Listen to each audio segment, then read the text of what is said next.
So in this video हम जनवरी का करने वाले हैं, that is current affairs, right. सबसे पहले बात करते हैं स्कीम्स की। तो सबसे पहली स्कीम है प्रधानमंत्री जन विकास कार्यक्रम। तो बेसिकली एक सेंट्रली स्पॉन्सर्ड स्कीम है जिसका मेन एम क्या है, एड्रेस करना है डेवलपमेंट गैप्स को, जो कि कैसे हम करेंगे। इन सारे डेवलपमेंट गैप्स को एड्रेस कैसे करेंगे, सोशियो इकोनॉमिक इंफ्रास्ट्रक्चर प्रोवाइड करके एंड एसेंशियल इम्यूनिटीज़ को प्रोवाइड करके। ये मल्टी सेक्टोरल डेवलपमेंट प्रोग्राम, मतलब बहुत सारे सेक्टर्स पे फोकस करना है हमें।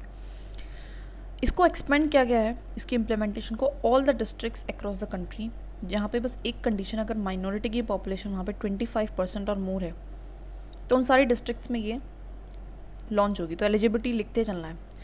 और ministry of course minority affairs इसको लेके आ रही है।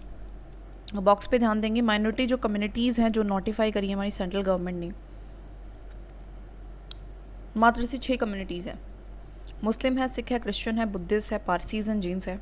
मुस्लिम्स की क्रिश्चियंस की सबसे ज़्यादा है, इस चीज़ का ध्यान लेना, ठीक है, बेसिक चीज़। आगे बढ़ते हैं उजाला स्कीम पे।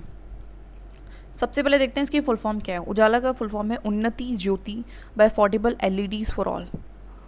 मतलब क्या करेंगे कि हमें लाइट पहुंचानी है सबके घर में, लेकिन अफोर्डेबल एलईडीज़ के थ्रू। यहाँ पे प्रोवाइड करनी है energy efficient LED bulbs to domestic consumers at an affordable price. मतलब एलईडी बल्ब्स को अफोर्डेबल प्राइस पे देना। इसका एम क्या है कि लोअर एनर्जी कंजप्शन और लाइटिंग सेक्टर में, मतलब हम कम से कम एनर्जी जो है कोल वगैरह पे हम कम रिलाई करें, कम एनर्जी यूज़ हो।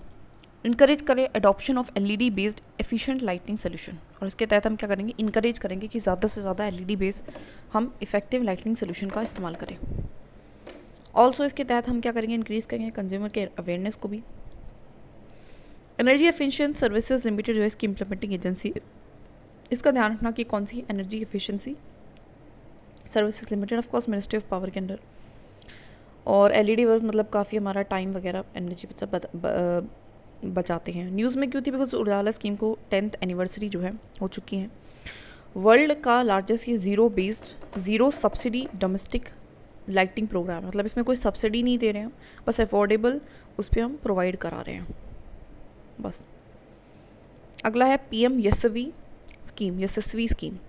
इसका भी एक फुल फॉर्म है PM young achievers scholarship award scheme for vibrant India. तो मतलब जो भी अचीवर्स होंगे, यंग अचीवर्स मतलब जो बच्चे हैं, है ना, उनको स्कॉलरशिप प्रोवाइड की जाएगी, है ना, ऐसी स्कीम है। लेकिन क्या सबको की जाएगी? नहीं। जो स्टूडेंट्स हैं ओबीसी के, इकोनॉमिकली बैकवर्ड क्लास के, नोमैडिक या सेमी नोमैडिक ट्राइब के बच्चे हैं, उनको की जाएगी। एजुकेशनली, सोशली एंड इकोनॉमिकली उनके लिए इस स्कीम है, ministry of social justice and empowered के तहत है। इसके मेन बेनिफिट्स क्या है कि प्रमोट करेगा ऑफ कोर्स एजुकेशन एम्पावरमेंट को, वल्नरेबल ग्रुप्स के लिए इंपॉर्टेंट है। बेनिफिट्स क्या, आपको प्री मैट्रिक स्कॉलरशिप मिलेगी, मतलब 12th के लिए स्कॉलरशिप मिलेगी। पोस्ट मैट्रिक 12th के बाद मिलेगी। टॉप क्लास स्कूल्स के लिए, कॉलेज एजुकेशन के लिए मिलेगी। हॉस्टल, आपके लिए हॉस्टल्स भी कंस्ट्रक्ट किए जाएंगे। एलिजिबिलिटी क्या है, टोटल एनुअल इनकम, लेकिन इसके लिए आपकी 2.50 लाख से कम होनी चाहिए। तो ये भी एक रिक्वायरमेंट है, इस चीज़ को ध्यान रखना, ठीक है।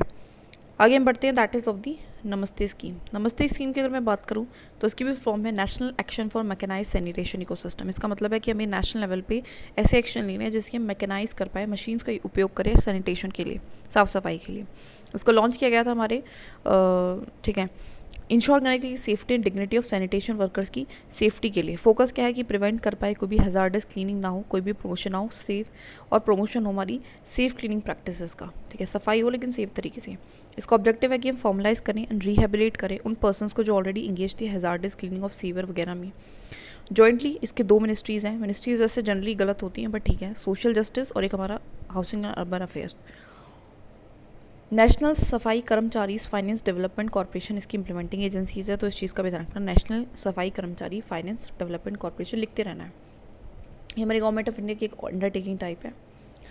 अतुल भूजल योजना, नाम से पता चल रहा है भूजल मतलब ग्राउंड वाटर से गार्डनिंग है। सेंट्रल सेक्टर की स्कीम है जिसका मेन फोकस है कि हम कैसे हम पार्टिसिपेशन कराएं एंड डिमांड साइड को इंटरवीन कर पाए, जिससे कि हम सस्टेनेबल ग्राउंड वाटर को मैनेज कर पाएँ। इसमें आइडेंटिफाई किए जाएंगे वाटर स्ट्रेस्ड एरियाज़, हमारे 7 स्टेट्स के जनरली किए गए हैं, ठीक है, मतलब ऐसे स्टेट्स जिनमें वाटर की थोड़ी सी प्रॉब्लम है। मैप देख सकते हो, तो मैप के जनरली आप देखोगे तो वेस्टर्न वाला है, तो हरियाणा, यूपी, राजस्थान, एमपी, गुजरात, महाराष्ट्र, कर्नाटका, जहाँ पे स्ट्रेस्ड है, मतलब ग्राउंड वाटर की कमी है, तंगी है। इस इनिशिएटिव को फंड हमारा वर्ल्ड बैंक भी कर रहा है, तो इस चीज़ का ध्यान रखना है।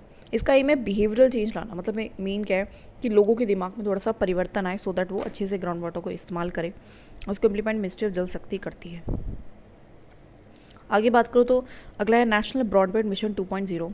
ये हमारे department of telecommunication of course ministry of communication लेके आएगा। इसका मेन जो है उद्देश्य क्या है, इसका मेन एम है कि इंडिया की पोजीशन को स्ट्रॉन्ग करना है एरा ऑफ डिजिटल ट्रांसफॉर्मेशन में। किस तरीके से हाई स्पीड ब्रॉडबैंड, इसका मतलब है कि हाई स्पीड इंटरनेट देना है और मीनिंगफुल कनेक्टिविटी, मतलब हर जगह ऑलमोस्ट हर जगह में कनेक्टिविटी को बढ़ाना है। तो एम क्या है, स्पीड बढ़ाना है, कनेक्टिविटी को बढ़ाना है। और अगर हम देखें तो इसका एम क्या है, एक्सपेंड करना है ऑपरेशनल ऑप्टिकल फाइबर केबल को। ऑपरेशनल ऑप्टिकल फाइबर केबल क्या होती है, ऐसी केबल है जिसके थ्रू इंटरनेट बिजली पहुँचता है, ठीक है। तो उसकी कनेक्टिविटी को विलेजेस तक लेके जाना है। जितने भी एंकर इंस्टीट्यूशंस हैं वहाँ पे कनेक्शन होना चाहिए। एंकर का मतलब होता है जो डायरेक्ट लोगों के घरों में नहीं तो कम से कम, जैसे कि जो उससे पहले लोग कहाँ पे जाएंगे, स्कूल्स, हॉस्पिटल्स, इन सब में। हमें 100 Mbps की एटलीस्ट डाउनलोड स्पीड पहुँचानी है। 30% ऑफ द मोबाइल टावर्स को भी हमने, और ये भी कोशिश करें कि जो टावर्स चले वो किस तरीके से सस्टेनेबल एनर्जी से चले। संचार साथी मोबाइल ऐप क्या है, तो इसी से रिलेटेड है। ये जनरली एक रिपोर्ट करने के लिए बनाई गई थी, स्ट्रीमलाइन करने के लिए रिपोर्ट को ऑफ सस्पेक्टिंग फ्रॉडुलेंट कम्युनिकेशन, मतलब जो भी फ्रॉड वाली कम्युनिकेशन होती है, जो भी साइबर क्राइम है, उससे रिगार्डिंग ये ऐप थी संचार साथी मोबाइल ऐप। ये इंस्ट्रूमेंटल रही है कॉम्बैट करने में फ्रॉड कॉल्स वगैरह और इन्हेंस करने के लिए मोबाइल सिक्योरिटी को ऑफर करती है। हमारी यूज़र को एक सिक्योर प्लेटफॉर्म देती है, सेफगार्ड करती है उसकी मोबाइल कनेक्शन को। अगला है नेशनल क्रिटिकल मिनरल मिशन। तो बेसिकली हमारा एम क्या है इस मिशन से रिगार्डिंग, कि हमें अचीव करना है सेल्फ लाइन एक्सेलरेट करनी है इंडिया की journey towards a green energy transition. Basically हमें ग्रीन एनर्जी ट्रांजिशन की तरफ जाना है। और नेशनल क्रिटिकल मिनरल मिशन क्या है कि जो हमारे मिनरल्स हैं उनको बेसिकली सिक्योर करना है। एक्चुअली क्रिटिकल मिनरल्स वो मिनरल्स होते हैं कोई खास ग्लोबल डेफिनेशन तो है नहीं, ऐसे मिनरल जिनकी बेसिकली बहुत ज़्यादा इकोनॉमिक वेलनेबिलिटी है, मतलब कभी भी, मतलब इकॉनमी के लिए बहुत इंपॉर्टेंट है लेकिन बहुत ही हर जगह अवेलेबल नहीं है बहुत ईजिली, है ना। इनकी सप्लाई चेन आराम से रिस्क पे आ सकती है। एग्जाम्पल है कोबाल्ट एंड लिथियम। उनका जो यूज़ है ऑलमोस्ट आप देखोगे जितने भी मैकेनिकल बैटरी वाली चीज़ें हैं, इलेक्ट्रिक वाली चीज़ें, electric manufacturing, semiconductor, EV batteries, इन सब में, है ना, फाइटर जेट, ड्रोन्स, रेडियो, इन सब में यूज़ होता है। हाईलाइट्स की बात करो तो ये all stages of value chain, मतलब हमें क्या करना है, सारी जो भी चेन है इस पूरे को ही टारगेट करना है। हमें इंटेंसिफाई करने की एक्सप्लोरेशन करें क्रिटिकल मिनरल्स की with in the country and offshore areas, मतलब अपने खुद के ही कंट्री में इन सारे मिनरल्स को ढूंढें। और एक fast track regulatory approval process भी रखें इसके लिए, मतलब अप्रूवल का मतलब है कि जैसे ये माइनिंग वगैरह करेंगे तो उसके लिए अप्रूवल, तो उसको फास्ट करें थोड़ा सा, लेकिन रेगुलेटरी भी रखें। इसके लिए फाइनेंशियल इंसेंटिव्स भी प्रोवाइड किए जाएंगे। इसका एम क्या है, इंकरेज करना इंडियन पब्लिक एंटरप्राइजेस को एंड प्राइवेट हमारी जो भी कंपनीज़ हैं कि वो एक्वायर करें क्रिटिकल मिनरल एसेट्स को अब्रॉड, मतलब वो ऐसा कह रहे हैं कि इवन इंकरेज करना है प्राइवेट को भी एंड इंडियन पब्लिक सेक्टर को भी कि अगर यहाँ पे ना मिले, अगर यहाँ पे नहीं मिल रहे हैं तो इन मिनरल्स को आप बाहर से एक्वायर कर लो। Enhance trade with resource rich countries, या फिर ऐसी कंट्रीज से ट्रेड कर लो। और डेवलपमेंट करनी है stock pile of critical minerals की, इसका मतलब है अपने घर में स्टॉक लगा के रखना है इन मिनरल्स का, बिकॉज बहुत इंपॉर्टेंट है। Setting up of mineral processing parks, इनको पार्क्स वगैरह भी करना है, और एज वेल एज रिसाइकलिंग भी करनी है सो डैट बार बार इनको हम यूज़ कर सके। और ऑल्सो हमें प्रमोट करनी है रिसर्च भी इन क्रिटिकल मिनरल की टेक्नोलॉजीज़ में, और जिससे कि हम सेंटर बन सके एक्सीलेंस का क्रिटिकल मिनरल्स में, तो बहुत ज़्यादा इंपॉर्टेंट है। That is why startup India initiative की अगर मैं बात करूँ तो इसमें से क्या है, हमें मेन एम क्या है इसका, बिल्डअप करना है रोबोस्ट स्टार्टअप इकोसिस्टम, मतलब ज़्यादा ज़्यादा पे जो है फर्म्स हो। 2016 से ये लॉन्च हुआ था। इसका मेन ऑब्जेक्टिव है कि ट्रांसफॉर्म करना है इंडिया को एक कंट्री ऑफ जॉब क्रिएटर्स हैं जॉब सीकर्स के लिए, इंस्टेड ऑफ, मतलब जॉब क्रिएटर्स करना है इंस्टेड ऑफ जॉब सीकर्स, मतलब जॉब ढूंढे ना, जॉब क्रिएट करें। न्यूज़ में क्या है, बेसिकली इंडिया जो है अभी 3rd लार्जेस्ट जो है स्टार्टअप इकोसिस्टम बन चुकी है वर्ल्ड में, और DPIIT जो है रिकॉग्नाइज़ करते हैं स्टार्टअप्स को। DPIIT का मतलब है department of promotion of industry and internal trade, इसका रिकॉग्निशन देते हैं। अब बहुत सारे कंडीशंस कर गए बट मुझे नहीं लगे इंपॉर्टेंट है, सो मैंने नहीं करे। प्रवासी भारतीय दिवस बेसिकली एक फ्लैगशिप इवेंट था जिसने कंट्रीब्यूशन मार्क करने के लिए होता है जो भी ओवरसीज़ इंडियन कम्युनिटीज़ हैं जिन्होंने कुछ ना कुछ अपना योगदान दिया डेवलपमेंट ऑफ इंडिया के लिए। तो प्रेसी मतलब प्रदेशी से याद रखेंगे, तो ऐसे इंडियन जो प्रदेशी हो गए तो उनके कंट्रीब्यूशन को मार्क करने के लिए इसको सेलिब्रेट किया जाता है वंस एवरी हर 2 साल में एक बार, और स्ट्रेंथन करता है एंगेजमेंट हमारी ओवरसीज़ इंडियन कम्युनिटीज़ की गवर्नमेंट ऑफ इंडिया के साथ। ये जो डे है वो कॉमेरेट किया गया है रिटर्न ऑफ दी, जिसने महात्मा गांधी आए थे साउथ अफ्रीका से, तो उसी दिन को हमने यहाँ पे रखा है 9 जनवरी। ठीक है, थोड़ा ध्यान रख लेना है, मैंने हाईलाइट नहीं करा, चलो यहाँ पे कर देती हूँ। ठीक है, प्रवासी भारतीय जो सम्मान अवार्ड है, इसमें अवार्ड भी दिया जाता है, एक हाईएस्ट ऑनर है कन्फेयर, जो कि ओवरसीज़ इंडियंस को दिया जाता है। और कौन देगा? ऑफ कोर्स प्रेसिडेंट देगा। आगे बढ़ते हैं। नेशनल हेल्थ मिशन की अगर मैं बात करूँ तो ये सेंट्रली स्पॉन्सर्ड स्कीम है। इसके दो सबमिशंस हैं, नेशनल रूरल और national urban health mission. Health system जो है वो स्ट्रेंथन करता है रूरल और अर्बन एरियाज़ को, ठीक है, बेटर करता है। और मेन ये है कि बेटर करना है जो भी मैटरनल न्यूनटल चाइल्ड, जो भी एडल्सेंट हैं तो उन सबको बेटर करना है। जो कम्युनिकेबल नॉन कम्युनिकेबल डिजीज़ है उनको रोक पाना है। और एक accessible, affordable and quality health care सबके लिए प्रोवाइड करनी है। मेन एम यही था। न्यूज़ में क्यों है? बिकॉज इसको कॉन्टिन्यूशन को इसको अप्रूव कर दिया गया, बेसिक चीज़ें। भाषणी मतलब समथिंग रिलेटेड टू भाषा, ठीक है। ये बेसिकली ऐसा इनिशिएटिव है जिसका एम है कि democratising access to digital content and services across India's linguistic spectrum. Basically main क्या है कि हम क्या करेंगे, जो भारत है, भारत की जितनी भी गवर्नमेंट की जितनी भी सर्विसेज है, जो भी कंटेंट है, वो जो भी लोग हैं उनको एक्सेसिबल हो। और एक्सेसिबल कैसे हो? कैसे? उनकी लैंग्वेज में हो, ठीक है। इसका गोल क्या है कि हमें ऐसी टेक्नोलॉजी ट्रांसलेशन करके दिखाना है सर्विसेज को एटलीस्ट 22 शेड्यूल इंडियन लैंग्वेजेस में, और इंक्रीज़ करना है अमाउंट ऑफ कंटेंट जो भी अवेलेबल है इंडियन लैंग्वेजेस में, है ना। मतलब ज़्यादा ज़्यादा इंडियन लैंग्वेजेस में कंटेंट को अवेलेबल कराना है, सो दैट ज़्यादा ज़्यादा लोग उसको पढ़ सकें। इसने बेसिकली यूज़ करा है कटिंग एज आर्टिफिशियल एआई वाली and natural language processing technologies, दो टेक्नोलॉजीज़ को इसको लिख लेना। और इसकी मेन इंप्लीमेंटिंग एजेंसी कौन है? डिजिटल इंडिया कॉर्पोरेशन है, ठीक है, ध्यान रखना। आगे बढ़ते हैं। इन्वायरमेंट पे जाते हैं। सबसे पहला है हमारा बिएनियल अपडेट रिपोर्ट।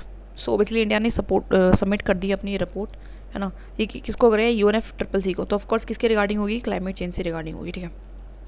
तो अभी होता क्या है, तो इंडिया जो है वो सबमिट करती है अपनी रिपोर्ट को एवरी 2 ईयर में टू ट्रैक द प्रोग्रेस, कि वो कितनी सही चल रही है क्लाइमेट चेंज के रिगार्डिंग। रिपोर्ट जो है इसमें बताती है कि कितना ग्रीन हाउस की हमने कितना एमिशन कर रहे हैं, क्या मिटिगेशन एक्शंस हम ले रहे हैं ना, हाईलाइट करती है क्या सपोर्ट हमें मिला था, है ना, क्या क्या एफर्ट्स हमने किए हैं। तो हाईलाइट्स अगर हम देखें तो टोटल जो हमारा ग्रीन हाउस गैस एमिशन है वो डिक्रीज़ हुआ है। टॉप 5 जो मिशन इंटेंसिव सेक्टर्स हैं जो कि इंपॉर्टेंट है, वो हमारे एनर्जी है, एग्रीकल्चर है, and then industrial process and product use है, एंड देन वेस्ट है। तो सबसे ज़्यादा एनर्जी इस चीज़ का ध्यान रखना, फिर एग्रीकल्चर है। इनको लिख लेना क्रोनोलॉजिकली, ठीक है, EAIP, ठीक है। आगे बढ़ते हैं। That is share of non fossil sources जो है वहाँ पे। तो नॉन फॉसिल से हम कितना एनर्जी क्रिएट कर रहे हैं? 46.52 कर रहे हैं, मतलब लेस देन 50%, पर काफ़ी हद तक अच्छा कर रहे हैं, ठीक है। तो ये हमारा जो है ये टॉप 5 एमिशन सेक्टर्स हमें पता चले, मतलब एमिशंस टोटल वैसे कम किया हमने। इंदौर एंड उदयपुर को ने ज्वाइन कर लिया list of wetland accredited cities में। तो पहली 2 इंडियन सिटीज़ हैं जो ये बनी हैं global list of accredited wetland cities under the Ramsar convention के, ठीक है। जो ये बेसिकली है क्या कि इंटरनेशनल रिकॉग्निशन है, ऐसी सिटीज़ को रिकॉग्नाइज करती है जिनकी वैल्यू बहुत अच्छी है नेचुरल एंड ह्यूमन वेटलैंड्स के तहत, और सेटिस्फाई करती हैं जितने भी हमारे 6 इन्वायरमेंटल क्राइटेरिया रखी हुई हैं, ठीक है। अब इन क्राइटेरियाज़ को हम नहीं पढ़ेंगे ऑफ कोर्स, ठीक है। और जो एक्रेडिशन होता है वो 6 साल के लिए होता है, उसके बाद उसको रिन्यू कराना पड़ता है। इसका एम क्या है? Generally of course to promote and conservation कराना, हमारे वाइज यूज़ हो हमारे urban and peri urban wetlands का, और सस्टेनेबल सोशो इकोनॉमिक बेनिफिट्स मिले लोगों को, तो ये इसका मेन एम होता है।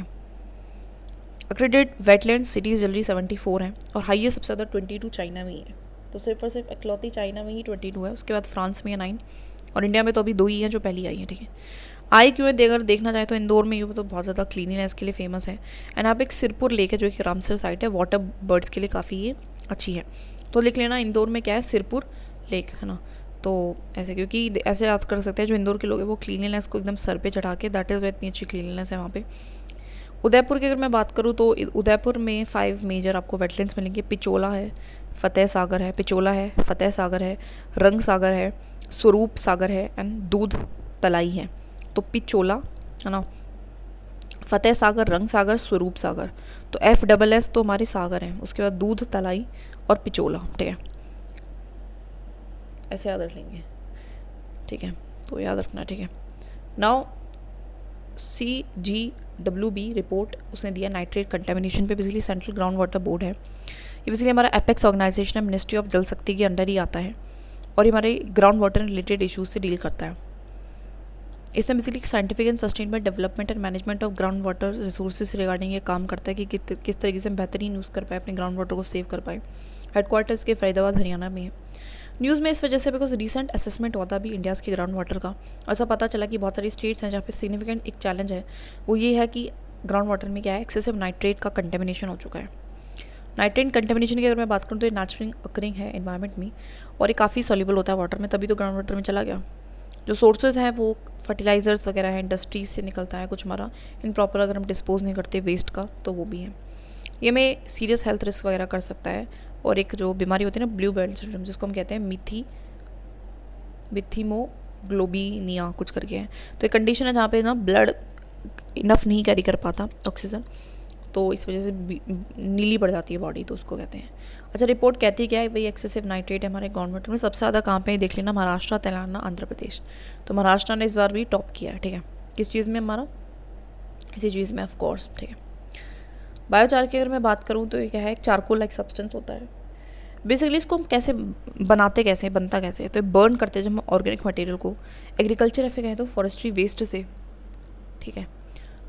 लेकिन in a control process called pyrolysis, इसका मतलब एब्सेंस ऑफ ऑक्सीजन में जब इसको बर्न करते हैं, ठीक है, तो ये चारकोल बनता है ऑर्गेनिक मटेरियल को। ये इसीलिए इसका काफ़ी अच्छा होता है, हेल्प करता है कि पानी रिटेन कर सकते हैं, न्यूट्रिएंट्स को रिटेन करने में बेनिफिशियल होता है माइक्रो ऑर्गेनिज्म के लिए, मतलब इससे एग्रीकल्चर के काफ़ी यूज़ होता है। एप्लीकेशन क्या है, कार्बन को सीक्वेस्ट करके रखता है, अपने अंदर कार्बन को रखता है, सॉइल हेल्थ अच्छी करता है, वाटर को रिटेन कर सकता है, वेस्ट को मैनेज करने में हेल्पफुल है कि कोई भी वेस्ट है तो हम उसको बिना ऑक्सीजन के जला सकते हैं, तो इसको यूज़ हो जाएगा, है ना। रिड्यूस करता है ग्रीन हाउस गैस एमिशन को। वर्टिकल फार्मिंग में भी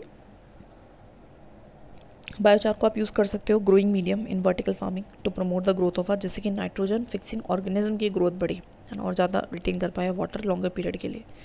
अभी न्यूज़ में क्या है, बिकॉज साइंटिस्ट ने एक न्यू मेथड फाइंड किया है टू मैनेज करने के लिए इकोलॉजिकल रिस्क, जैसे कि टॉक्सिन्स, जैसे कि हमारे DDT bye binding biochar with soil. वो कहता है कि जो DDT है बेसिकली वो क्या है, एक मैन मेड टॉक्सिक केमिकल है जो जनरली इंसेक्टिसाइड से पाया जाता है। ये काफ़ी इफेक्टिव होता है अगेंस्ट द पेस्ट, मतलब पेस्ट से तो बचा लेता है, लेकिन ये सॉइल की हालत को डिग्रेड करता है। और ये काफ़ी परसिस्टेंट भी है, POP है, परसिस्टेंट ऑर्गेनिक पोल्यूटेंट है। तो बायोचार जो है आप इसको क्या कर सकते हो, यूज़ कर सकते हो DDT के साथ, है ना, जिससे कि प्रिवेंट हो पाए इट अपटेकिंग बाय सॉइल ऑर्गेनिज्म, की सॉइल ऑर्गेनिज्म को ना खाएं when mixed into the soil, ठीक है। तो इस सॉइल के संग मतलब मिक्स ना हो और ये इसके नुकसान से हम बच सकें, तो ऐसा कोई न्यूज़ आई है, ठीक है। कॉपरनिकस क्लाइमेट चेंज सर्विस, तो C3S भी हम इसको कहते हैं। बेसिकली एक इन्फॉर्मेशन प्रोवाइड करती है रिगार्डिंग द, ठीक है, अर्थ ऑब्जर्वेशन प्रोग्राम से रिगार्डिंग। अब ये क्या है, जो कि हमारे यूरोपियन यूनियन का प्रोग्राम है। मतलब ये करता क्या है, इस प्रोग्राम में होता क्या है, कलेक्ट एंड ट्रांसफॉर्म करता है डाटा, मल्टीपल सोर्सेज से इन्फॉर्मेशन लेता है और प्रोवाइड करता है इन्फॉर्मेशन अर्थ की लैंड, है ना, अर्थ के ऊपर मतलब ये है, और अर्थ से रिगार्डिंग इन्फॉर्मेशन देता है, लैंड, ओशन, एटमॉस्फेयर, मॉनिटर करता है क्लाइमेट चेंज को। अब न्यूज़ में इसलिए है क्योंकि इसने बताया है कि भैया जो पिछली गर्मी थी वो और ज़्यादा गर्मी है, जो अगली आएगी वो और ज़्यादा भयानक होगी। तो 2024 ने सरपास किया कर दिया warmest year on the record globally. Average जो ग्लोबल टेम्परेचर है उस पर भी हम एक्सीड कर चुके हैं आज के टाइम पे। तो इसने बताया कॉर्नी जो भी है कॉपरनिकस क्लाइमेट चेंज सर्विस ने, इसको लिख लेना, यूरोपियन यूनियन के तहत लाई है।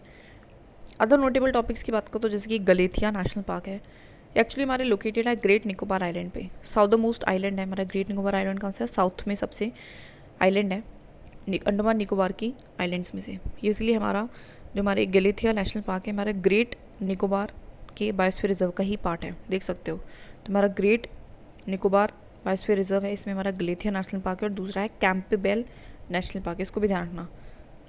पता है इसका नाम कैसे पड़ा होगा कैंपबेल का, मुझे ऐसा याद आ रहा है कि हिस्ट्री में कैंपबेल हमने पढ़ा था ना, एक हमारा वो था, एक कमांडर था ब्रिटिश EIC का, ईस्ट इंडिया कंपनी का, तो उसके नाम पे पड़ा है कैंपबेल बे नेशनल पार्क।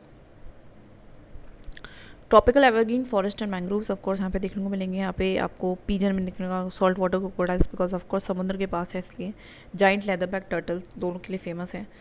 और हमारी इंडिजिनियस ट्राइबल कम्युनिटीज़ भी यहाँ पे मिलेंगी, शॉम्पेन एंड नाइकोबारसी ट्राइब। तो निकोबार से निकोबारसी ट्राइब, तो ऐसे याद हो जाएगा, निकोबारसी ट्राइब। तो और शॉम्पेन ऐसे याद रख लोगी, यहाँ के जो लोग होते हैं ना वो शैम्पू यूज़ नहीं करते, तो ऐसे तो क्योंकि वो दूसरी ट्राइब कर लेती है शॉम्पे, इसलिए, ठीक है, कुछ भी करके याद रख लो। नागरहोल टाइगर रिजर्व की बात करो तो कर्नाटका में है, और पार्ट है हमारी नीलगिरी बायोस्फीयर रिजर्व का, एक यूनेस्को वर्ल्ड हेरिटेज साइट भी है, ठीक है। तो टाइगर रिजर्व है, फेमस है।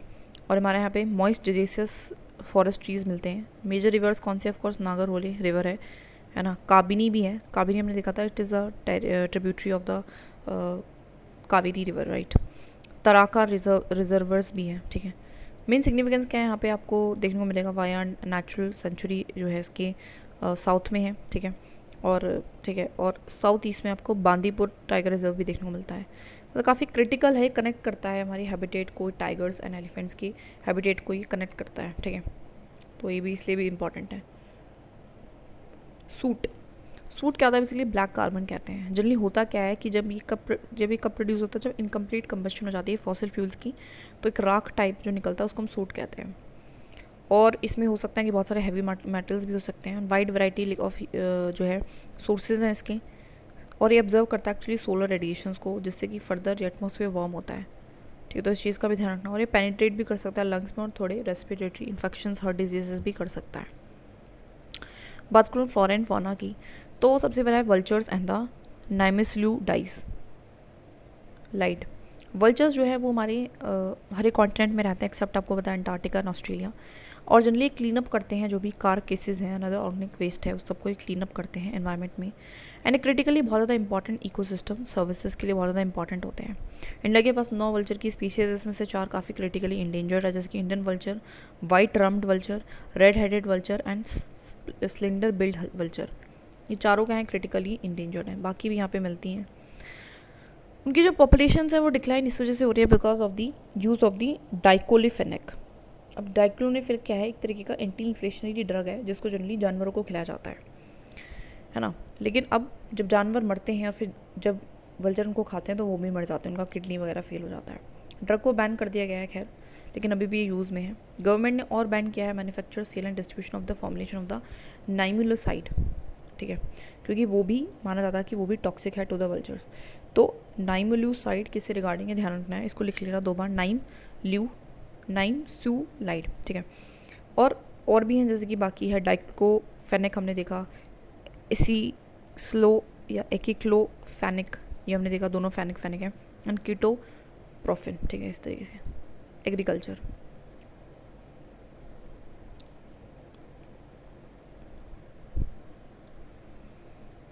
ऑपरेशन ग्रीन, ये अंडर प्राइम मिनिस्टर किसान संपदा योजना है, ठीक है। प्राइम मिनिस्टर किसान संपदा योजना, ठीक है, इसके अंडर आता है ऑपरेशन ग्रीन। मतलब समझ सकते हो कि फॉरेस्ट या फिर तो एग्रीकल्चर से रिगार्डिंग है, किसान से ना, किसान से रिगार्डिंग है। हमारी सेंट्रल सेक्टर स्कीम है, इनका मेन ऑब्जेक्टिव क्या है कि इन्हेंस करना है वैल्यू रियलाइजेशन ऑफ फार्मर्स की, एंड मिनिमाइज़ करना है कि उनका पोस्ट हार्वेस्ट जो लॉस है वो कम से कम हो। इनिशियली पहले सिर्फ टॉप को कवर करता था, टॉप मतलब टमाटो, अनियन एंड पोटैटो, जो एक कॉमन से सब घर में मिलते हैं। लेकिन लेटर उसके बाद उसके अब 12 पेरिशेबल क्रॉप्स को इसके अंदर कर लिया। मेन ऑब्जेक्टिव क्या है कि भैया हमें स्ट्रेंथन करना है प्रोडक्शन को, एंड लिंक करना है फार्मर्स को मार्केट की, उनका जो सामान है वो ख़राब ना हो। रिडक्शन करना है जो पोस्ट हार्वेस्ट लॉसेस होते हैं वो ना हो उनको। डेवलपमेंट करानी है food processing capacities and value addition, value chain, मतलब वैल्यू चेन को बेहतर करना है, मतलब सिंपल सी बात ही है। इकॉनमी पे आ जाते हैं, इंपॉर्टेंट है, that is a foreign trade policy 2023 की अगर हम देखें तो बेसिकली इसका मेन क्या है, ऑब्जेक्टिव क्या है, बूस्ट करना है इंडिया के एक्सपोर्ट को 2 ट्रिलियन तक बाय 2030। ये हमने एक टारगेट लेके चला है कि हमें इंडिया के एक्सपोर्ट को 2 ट्रिलियन पहुंचाना है 2030 तक। ये फोकस करता है इमर्जिंग एरियाज ऑफ एक्सपोर्ट पे, और फोकस किस पे करना है, ऐसे एरिया ऑफ एक्सपोर्ट मतलब ऐसी जगह पे हमें एक्सपोर्ट करना है जो कि इमर्जिंग है, जैसे कि हाईटेक मैन्युफैक्चरिंग, पैरासिटामॉल्स वगैरह है। इसकी सिग्निफिकेंस क्या है, तो पहले को एक foreign trade development regulation act था 1992 के तहत, जिसके अंदर ना हम फॉर्मुलेट करते थे, इंप्लीमेंट करते थे, मॉनिटर करते थे ट्रेड पॉलिसीज़ को, जिसको हम कहते थे बेसिकली एग्जिम पॉलिसीज़, है ना, जिसका मेन एम हुआ करता था कि रिमूव करना है पोस्ट इंडिपेंडेंस ट्रेड में जितने भी प्रैक्टिशनिस्ट मेजर्स हमने लिए हैं। मतलब एलपीजी के बाद आया तो जो भी मेजर्स हैं प्रोटेक्शनिस्ट, उसको कम करना, प्रमोट करना है कि इंटीग्रेशन और ग्लोबल इकॉनमी के साथ, मतलब ग्लोबलाइजेशन वाली चीज़ें, ठीक है। अब इसको आगे हमने रीनेम करके फॉरेन ट्रेड पॉलिसी कर दिया गया है। एक कॉम्प्रिहेंसिव अप्रोच है इंडिया की फॉरेन ट्रेड के रिगार्डिंग, ठीक है, बस इतना ध्यान रखें। मतलब एग्जिम पॉलिसी ही ये हमारी फॉरेन ट्रेड पॉलिसी है, और हमारी किस एक्ट के थ्रू आती है, foreign trade development and regulation act के थ्रू। अब इसकी मेन ड्यूरेशन क्या होगी, तो बेसिकली इसकी कोई ड्यूरेशन नहीं है, 5 साइकिल, जैसे पहले हम करते हैं ना 5 साल का प्लान बनाते थे, अब ऐसा कुछ नहीं है। ये काफ़ी कैसे रहेगा कि चेंजिंग सर्कमस्टेंसेज के अकॉर्डिंग हम इसको मॉडिफाई कर लेंगे जब भी हमें ज़रूरत होगी। अब इसके मेन थर्स्ट एरियाज़ क्या हैं, तो सबसे पहला है कि ये रिप्लेस करता है इंसेंटिव बेस्ड सिस्टम को। मतलब हम यहाँ पे जो है प्रमोशन, पहले एक्सपोर्ट को प्रमोट करने के लिए इंसेंटिव्स दिए जाते थे, अब ऐसा कुछ नहीं होगा।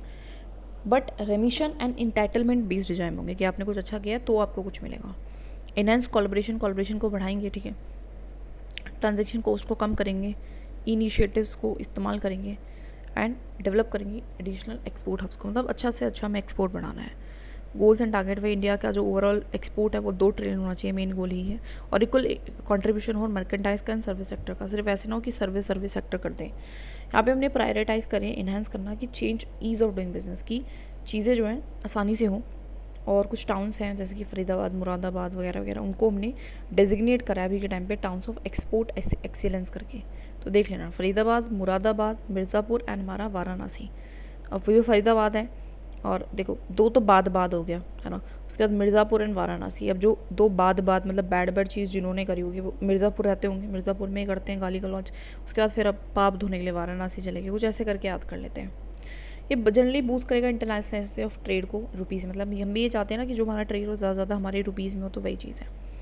Directorate general of the foreign trade जो है बेसिकली अभी इसने क्या करा है न्यूज़ में इस वजह से है कि मैंडेटरी कर दिया है कि आपको कंसल्ट करना है, जो भी पॉलिसी बना रहे हो तो आपको स्टेक होल्डर्स को पूछना होता है, इम्पोर्टर्स एक्सपोर्टर वगैरह को, and for their view on draft policies. अपनी पॉलिसीज़ पे ये भी बताना है कि भैया रीजंस भी बताने, अगर आपने उन लोगों के व्यूज़ माने नहीं तो क्यों नहीं माने। तो director general of foreign trade क्या है, एक अटैच ऑफिस है हमारे ministry of commerce and industry के अंदर आता है, और रिस्पॉन्सिबल है यही हमारा क्या करता है, फॉर्मुलेट करता है, इंप्लीमेंट करता है फॉरेन ट्रेड पॉलिसी को। तो ध्यान रखना कौन कर रहा है, directorate general of the foreign trade जो है ये फॉर्मुलेट एंड इंप्लीमेंट कर रहा है हमारी FTP को, ठीक है।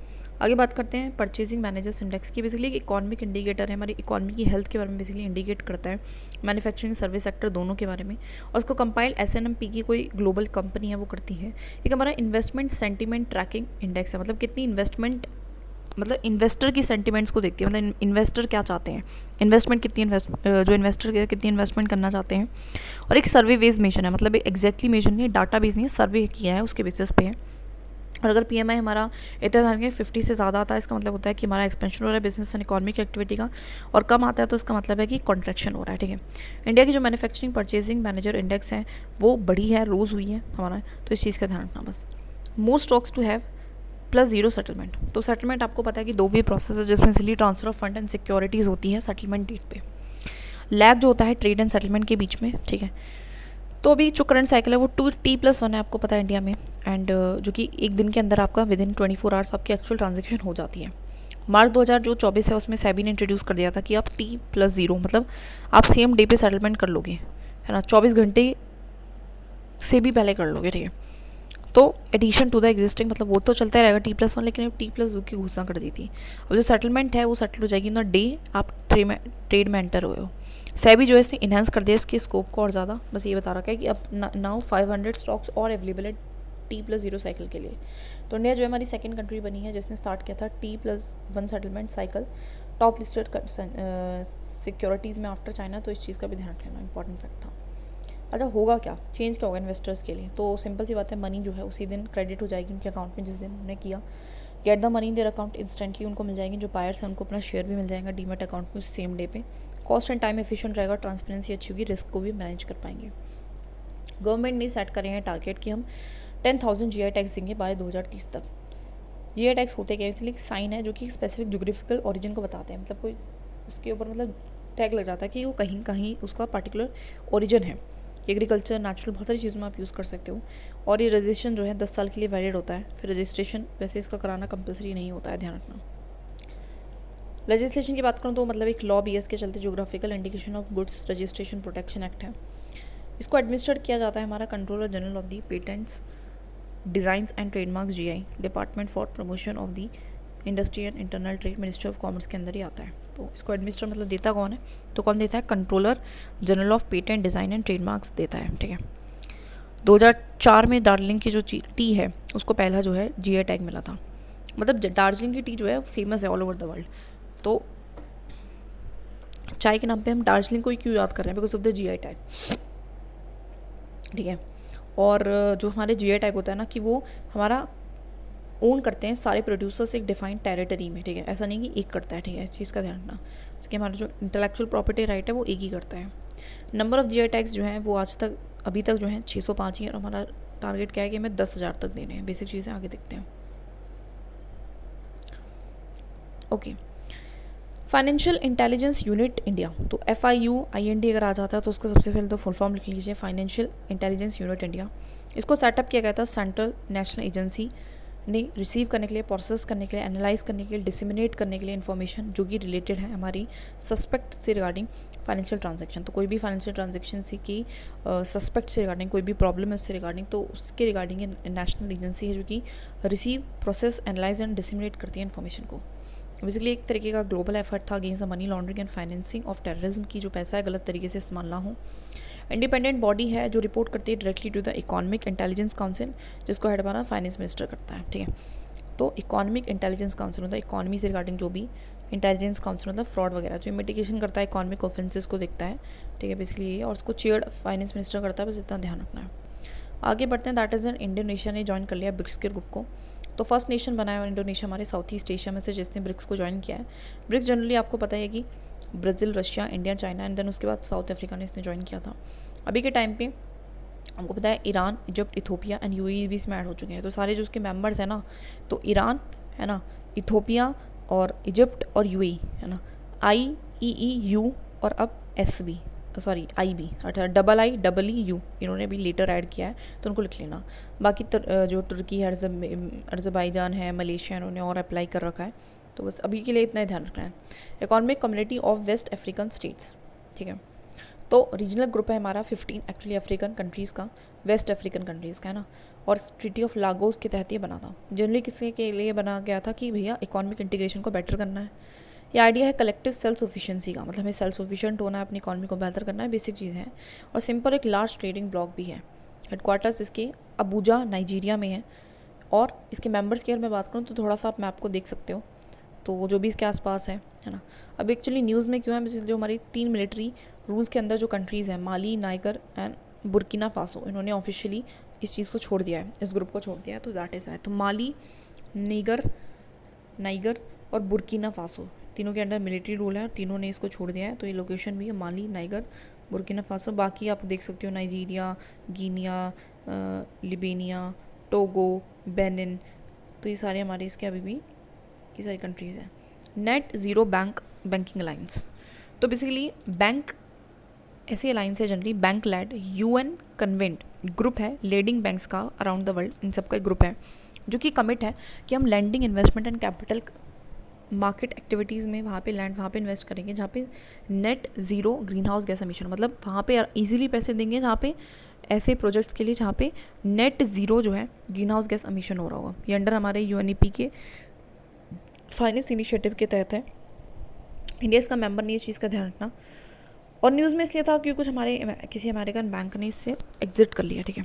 UNEP-FI हमारी क्या है, पार्टनरशिप है UNEP के बीच में, ग्लोबल फाइनेंशियल सेक्टर के बीच में, मतलब ग्लोबल के जितने भी फाइनेंशियल सेक्टर है जो भी फाइनेंस प्रोवाइड करते हैं, कि हम मोबिलाइज करेंगे प्राइवेट सेक्टर फाइनेंस को for sustainable development.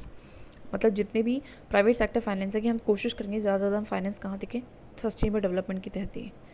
DeVos summit actually हमारी वर्ल्ड इकोनॉमिक फोरम सेटअप हुई थी इसके तहत। एक हमारी इंटरनेशनल ऑर्गेनाइजेशन है basically WEF sorry, world economic forum public and private corporation की, ठीक है। ये हमारी नॉट फॉर प्रॉफिट NPO है, ठीक है, और इसका हेडक्वार्टर जिनीविया स्विट्ज़रलैंड में है। न्यूज़ में इसलिए बिकॉज यहाँ पे एनुअल मीटिंग हुई है डेवोस में, तो डेवोस ध्यान रखना, डेवोस स्विट्ज़रलैंड में, और डेवोस स्विट्ज़रलैंड में हेडक्वार्टर भी है और ये वर्ल्ड इकोनॉमिक फोरम है। एनुअल मीटिंग वगैरह कराते रहते हैं और काफ़ी पाइवोटल है, काफ़ी इंपॉर्टेंस है इसकी इंटरनेशनल डिप्लोमेसी में, बहुत सारी चीज़ों को ये डिस्कस करती है। आगे बात करते हैं नेशनल टर्मरिक बोर्ड की। तो हमने पहली बार जो है इनोग्रेशन किया है हमारे नेशनल टर्मरिक बोर्ड का भी लगाया है, दैट इज़ का हेडक्वार्टर कहाँ पे, निज़ामाबाद तेलंगाना में। तो इस चीज़ का ध्यान रखना, हेडक्वार्टर्स कहाँ, लिख लो इसको, निज़ामाबाद तेलंगाना में। अगर बात करो टर्मरिक की, तो हमारी नेटिव है to the south east Asia, मतलब इंडिया में स्पेशली ये उगती है काफ़ी कमर्शियली। गोल्डन स्पाइस भी हम इसको बोलते हैं। इंडिया जो है लार्जेस्ट प्रोड्यूसर, कंज्यूमर, एक्सपोर्टर है हमारे टर्मरिक का वर्ल्ड में, तो इस चीज़ का भी ध्यान रखना है। लार्जेस्ट जो प्रोड्यूसिंग स्टेट है वो कौन कौन से, तो महाराष्ट्र, तेलंगाना, कर्नाटक, तमिलनाडु। तो महाराष्ट्र ने यहाँ पे भी टॉप किया है। पहले कहाँ टॉप किया था कि जहाँ पे नाइट्रेट्स का कंटेमिनेशन ज़्यादा था, तो अच्छी चीज़ में भी कर लिया है, दैट इज़ यहाँ पे टर्मरिक काफ़ी है। और तेलंगाना में तो भैया हेडक्वार्टर ही, तो सेकंड नंबर पे तेलंगाना आएगा ही, कर्नाटका एंड तमिलनाडु, ठीक है।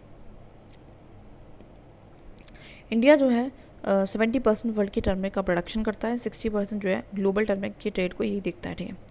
बेसिक चीज़ है, बहुत अच्छा हम कर रहे हैं मतलब। अब ये बोर्ड जो है ये करेगा क्या, तो ये मेन जो बोर्ड है इसका काम क्या होगा, डेवलपमेंट ग्रोथ कराना टर्मरिक प्रोडक्ट्स का है ना, कैपेसिटी बिल्डिंग करना, स्किल डेवलपमेंट कराना, quality and food safety standards को देखना कि अच्छी टर्मरिक बने, ऐसा नहीं कि गलत बन रही है कुछ मिलावट वगैरह। और उसके चेयरमैन की ऑफकोर्स अपॉइंटमेंट सेंट्रल गवर्नमेंट करेगा, मेंबर्स की कौन करेगा हमारी। तो बेसिक चीज़ बता रखी है, कुछ खास नहीं है, ये तो इतना इंपॉर्टेंट था भी नहीं, मैं सच बताऊँ।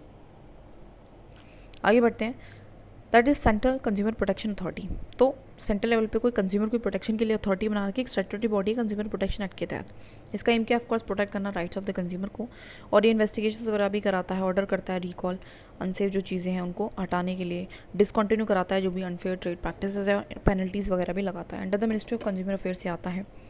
न्यूज़ में इस वजह से है बिकॉज इसने बहुत सारे जो है नोटिस किए हैं जिन्होंने भी वॉयलेट किया कंज्यूमर राइट्स को, उनके खिलाफ और अनफेयर ट्रेड प्रैक्टिसेस में रहे हैं। बात करते हैं PMTEC की। तो प्राइम मिनिस्टर की science technology innovation and advisory council है ना, जो साइंस टेक्नोलॉजी इनोवेशन से रिगार्डिंग एडवाइजरी काउंसिल है, किसको देगी, PM को देगी। ओवर रेचिंग काउंसिल है, ठीक है, एडवाइस करती है प्राइम मिनिस्टर को अकॉर्डिंगली। और इसकी जो काउंसिल है ये प्रिंसिपल साइंटिफिक एडवाइजर है गवर्नमेंट ऑफ इंडिया के लिए, एंड ओवरसी करती है इंप्लीमेंटेशन को भी। तो एडवाइस देती है और इंप्लीमेंटेशन, दो काम कर रही है, एडवाइस दे रही है, इंप्लीमेंट कर रही है, मतलब इंप्लीमेंटेशन को देख रही है, खुद नहीं कर रही। बेसिक चीज़ है, मीटिंग हुई इस वजह से आया है। वर्ल्ड बैंक की अगर मैं बात करूँ तो पता है इसका मेन रोल काफ़ी रहा है कि रिड्यूस करना poverty by lending the money. जैसे कि इसने हेल्प कराया था रीबिल्ड करने के लिए यूरोप को एंड जापान को after the world war second. And official इसका जो नाम है वो है international bank for reconstruction and development, IRDB को कहते हैं, ठीक है। इंडिया जो इसका फाउंडिंग मेंबर है, ऑलरेडी नो दैट, है ना। और हमने इसके ग्रुप वगैरह के बारे में ऑलरेडी स्टार्टिंग में पढ़ रखा, तो मैं यहाँ ज़्यादा नहीं पढ़ूंगी, ठीक है। और अभी ये न्यूज़ में इसलिए था बिकॉज इसने बताया जो इंडिया की ग्रोथ है वो 6.7% रहेगी, इसने प्रोजेक्ट करी है इसलिए, और कुछ खास नहीं है, ठीक है। देख लेना इस चीज़ को। आइलैंड डेवलपमेंट एजेंसी, तो हमारी इंडिया की है आइलैंड डेवलपमेंट एजेंसी। नाम से पता चल रहा है कि आइलैंड्स की डेवलपमेंट के लिए, तो एक होलिस्टिक डेवलपमेंट हो आइलैंड की, इसका मेन फोकस यही है। और उसको शेयर यूनियन होम मिनिस्टर करता है, इस चीज़ का ध्यान रखना, प्राइम मिनिस्टर नहीं कर रहा, यूनियन होम मिनिस्टर कर रहा है, क्योंकि देखो वो क्या है यूटीज़, और यूटीज़ को जनरली कौन करता है, हमारा यूनियन होम मिनिस्टर, ठीक है। अब इसकी मीटिंग हुई है, दैट इज़ वे न्यूज़ में है। आगे बात करते हैं नेशनल टेस्टिंग एजेंसी की। तो ये हमारी autonomous self sustain testing organisation है, टेस्टिंग करती है, मतलब टेस्ट कराती है ना, NT है ना, जो कि कंडक्ट करती है एंट्रेंस एग्जामिनेशन, नीट वगैरह यही कराती है, JEE वगैरह यही कराती है for admission fellowship in the higher education institutions पे, ठीक है।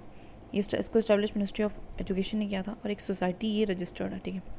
ऑब्जेक्टिव कुछ नहीं है, एफिशिएंट ट्रांसपेरेंट इंटरनेशनल, आपको स्टैंडर्ड रखना है टेस्ट का, आपको रिसर्च वगैरह भी करती रहनी है एजुकेशन वगैरह में, और एग्जामिनेशन के क्वेश्चन को सेट करती है, प्रोड्यूस एंड डिसेमिनेट करती है इन्फॉर्मेशन एंड रिसर्च को। Animal welfare board of India, तो एक स्टैट्यूटरी एडवाइजरी बॉडी है, ठीक है, एनिमल के वेलफेयर से रिगार्डिंग है, ठीक है। ये मेन क्या है, इस्टेब्लिशमेंट इसकी हुई थी 1962 में under the prevention of the cruelty of animals act के रिगार्डिंग, ठीक है। तो प्रिवेंट करती है कि क्रूल्टी ना हो, है ना, एनिमल्स से रिगार्डिंग। तो प्रिवेंट करती है कि अननेसेसरी पेन या सफरिंग किसी भी एनिमल को ना झेलना पड़े, और प्लस में रिकॉग्नाइज भी करती है जो भी ऑर्गेनाइजेशंस होती हैं, सोसाइटीज़ होती हैं, प्लस में ग्रांटिंग एड भी देती है इनको। 28 मेंबर्स इसके होते हैं, कुछ पार्लियामेंट के मेंबर्स होते हैं, और 3 साल के लिए होते हैं, ठीक है। तो ध्यान रखना, animal welfare board of India क्या है, स्टैट्यूटरी बॉडी है, किस एक्ट के थ्रू है, मेन काम करती है, और कौन कौन इसमें लोग रहते हैं। ब्यूरो ऑफ इंडियन स्टैंडर्ड्स, ठीक है, तो एक ब्यूरो है जो कि स्टैंडर्ड्स को बेसिकली मेंटेन करता है इंडिया में। तो एक स्टैट्यूटरी ऑर्गेनाइजेशन है, BSI एक्ट के थ्रू आई है। ये बेसिकली क्या करती है, हार्मोनियस डेवलपमेंट करती है, एक्टिविटीज़ ऑफ स्टैंडर्डाइजेशन की, marking and quality certification growth. मतलब क्या है कि क्या कराती है हमारी, कि अच्छे से डेवलपमेंट हो एक्टिविटीज़ की, स्टैंडर्डाइजेशन हो, मार्किंग हो, क्वालिटी सर्टिफिकेशन मिले हमारे गुड्स को, है ना। स्टैंडर्ड फॉर्मुलेशन, स्टैंडर्ड को फॉर्मुलेट करना कि क्या स्टैंडर्ड होना चाहिए, सर्टिफिकेशन देना प्रोडक्ट को, हॉल मार्किंग करना, टेस्टिंग करना, ये सारी चीज़ें करती है। BIS जो सर्टिफिकेशन है अलाउ करता है लाइसेंस को, जैसे कि यूज़ करने के लिए ISI मार्क को, ठीक है। प्रोडक्ट जो जिनके लिए मैंडेटरी है, वैसे बेसिकली जो है इसकी जो सर्टिफिकेशन होती है वॉलंटरीली होती है, लेकिन कुछ प्रोडक्ट्स हैं ऑफकोर्स जिनके लिए कंपलसरी बेस है, उस चीज़ का ध्यान रखना है। अब कौन कौन से हैं देखो याद तो नहीं कर सकते, बट देख लो, ऑटोमेटिव टायर्स एंड ट्यूब्स हैं, समझ लो कि जो बहुत इंपॉर्टेंट है और जिनमें स्टैंडर्ड मेंटेन करना ज़्यादा इंपॉर्टेंट है, वरना जान माल को खतरा है, तो वो सब आएंगे। इसके इलेक्ट्रिकल गुड है, फूड रिलेटेड प्रोडक्ट्स हैं, डीजल इंजन है, ऑयल प्रेशर स्टोव्स है, मेडिकल इक्विपमेंट है, स्टील प्रोडक्ट्स हैं वगैरह वगैरह। आगे बढ़ते हैं साइंस एंड टेक में। तो इसरो ने सक्सेसफुली एग्जीक्यूट कर लिया अपना स्पेडेक्स डॉकिंग एक्सपेरिमेंट को। तो बेसिकली ये सक्सेसफुली एग्जीक्यूट करना स्पेस डॉकिंग एक्सपेरिमेंट जो है, इसे मार्क करिए इंडिया की entry into the allied group of Nations capable of executing the space docking operations को, ठीक है। तो इसे सक्सेसफुली एग्जीक्यूट कर लिया है हमने, ठीक है। इंडिया जो है 4th कंट्री बना है after the USA, China, Russia, ठीक है। और बेसिकली हमने इन्वॉल्व करे हैं दो, मतलब इसमें होता क्या है, दो स्मॉल सैटेलाइट्स को हमने लॉन्च किया, ठीक है। Satish Dhawan space centre of Sriharikota, वही एक ही जगह है, ठीक है। अब इस मिशन के बारे में क्या है, ये cost effective technology demonstrator mission है। टेक्नोलॉजी डेमोन्स्ट्रेशन मतलब खुद से कोई मिशन नहीं है, इसमें हम सिर्फ टेक्नोलॉजी को देख रहे हैं काम कर रही है कि नहीं। और स्पेस में डॉकिंग करना है यूजिंग टू स्मॉल क्राफ्ट का। इसलिए इनको दो को हम अलग से सेपरेट करेंगे, उसके बाद हम स्पेस में जाके इनको एक पास लाएंगे, ठीक है। काफ़ी क्रूशियल है, प्लानिंग इम्प्लीमेंटरी मिशंस के लिए आगे में हेल्प करेगा। मल्टीपल रॉकेट लॉन्चेस यहाँ पे होंगी, है ना। और इसेंशियल इंडिया की स्पेस एम्बिशियस के लिए बेसिक चीज़ बता रखी, ह्यूमन मेटा प्न्योमाइरस, ठीक है। तो कोई चाइना में करंटली यहाँ पे पता है हर जगह चाइना में जनरली वायरसेस होते हैं, शार्प इंक्रीज हुआ है cases of flu like human metapneumovirus का। तो HMPVM इसको कह रहे हैं, वायरस है जैसे जो कि नॉर्मली कॉमन कोल्ड की तरह है, ठीक है। और हमारे वायरसेस की किसी फैमिली से इतना नहीं spread another common cold virus की तरह फैलता है। काफ़ी इन्फेक्शन है, हमारी रेस्पिरेटरी जो भी ऑर्गन है उन सबको क्या करता है, इम्पैक्ट डालता है। और करंटली कोई खास इसकी ऑफकोर्स ज़्यादा इन्फॉर्मेशन हमारे पास नहीं है, तो वो भी नहीं वैक्सीन वगैरह। कैबिनेट ने अप्रूव कर दिया establishment of the third launch pad. तो बेसिकली जो है अप्रूव कर दिया गया है थर्ड लॉन्च पैड, किसके लिए, हमारी सतीश धवन सेंटर ऑफ इसरो जो हमारी श्रीहरिकोटा आंध्र प्रदेश में है। तो वहाँ पे लॉन्च करने के मतलब 3 प्लेटफॉर्म थे, तो 2 थे अभी तक, थर्ड का जो एस्टेब्लिशमेंट उसको लॉन्च कर दिया गया, अप्रूव कर दिया मतलब। Infrastructure next generation launch vehicles of ISRO, support as standby launch pad. Future Indian human spaceflight mission के लिए ऑफकोर्स एक कामयाब होगा।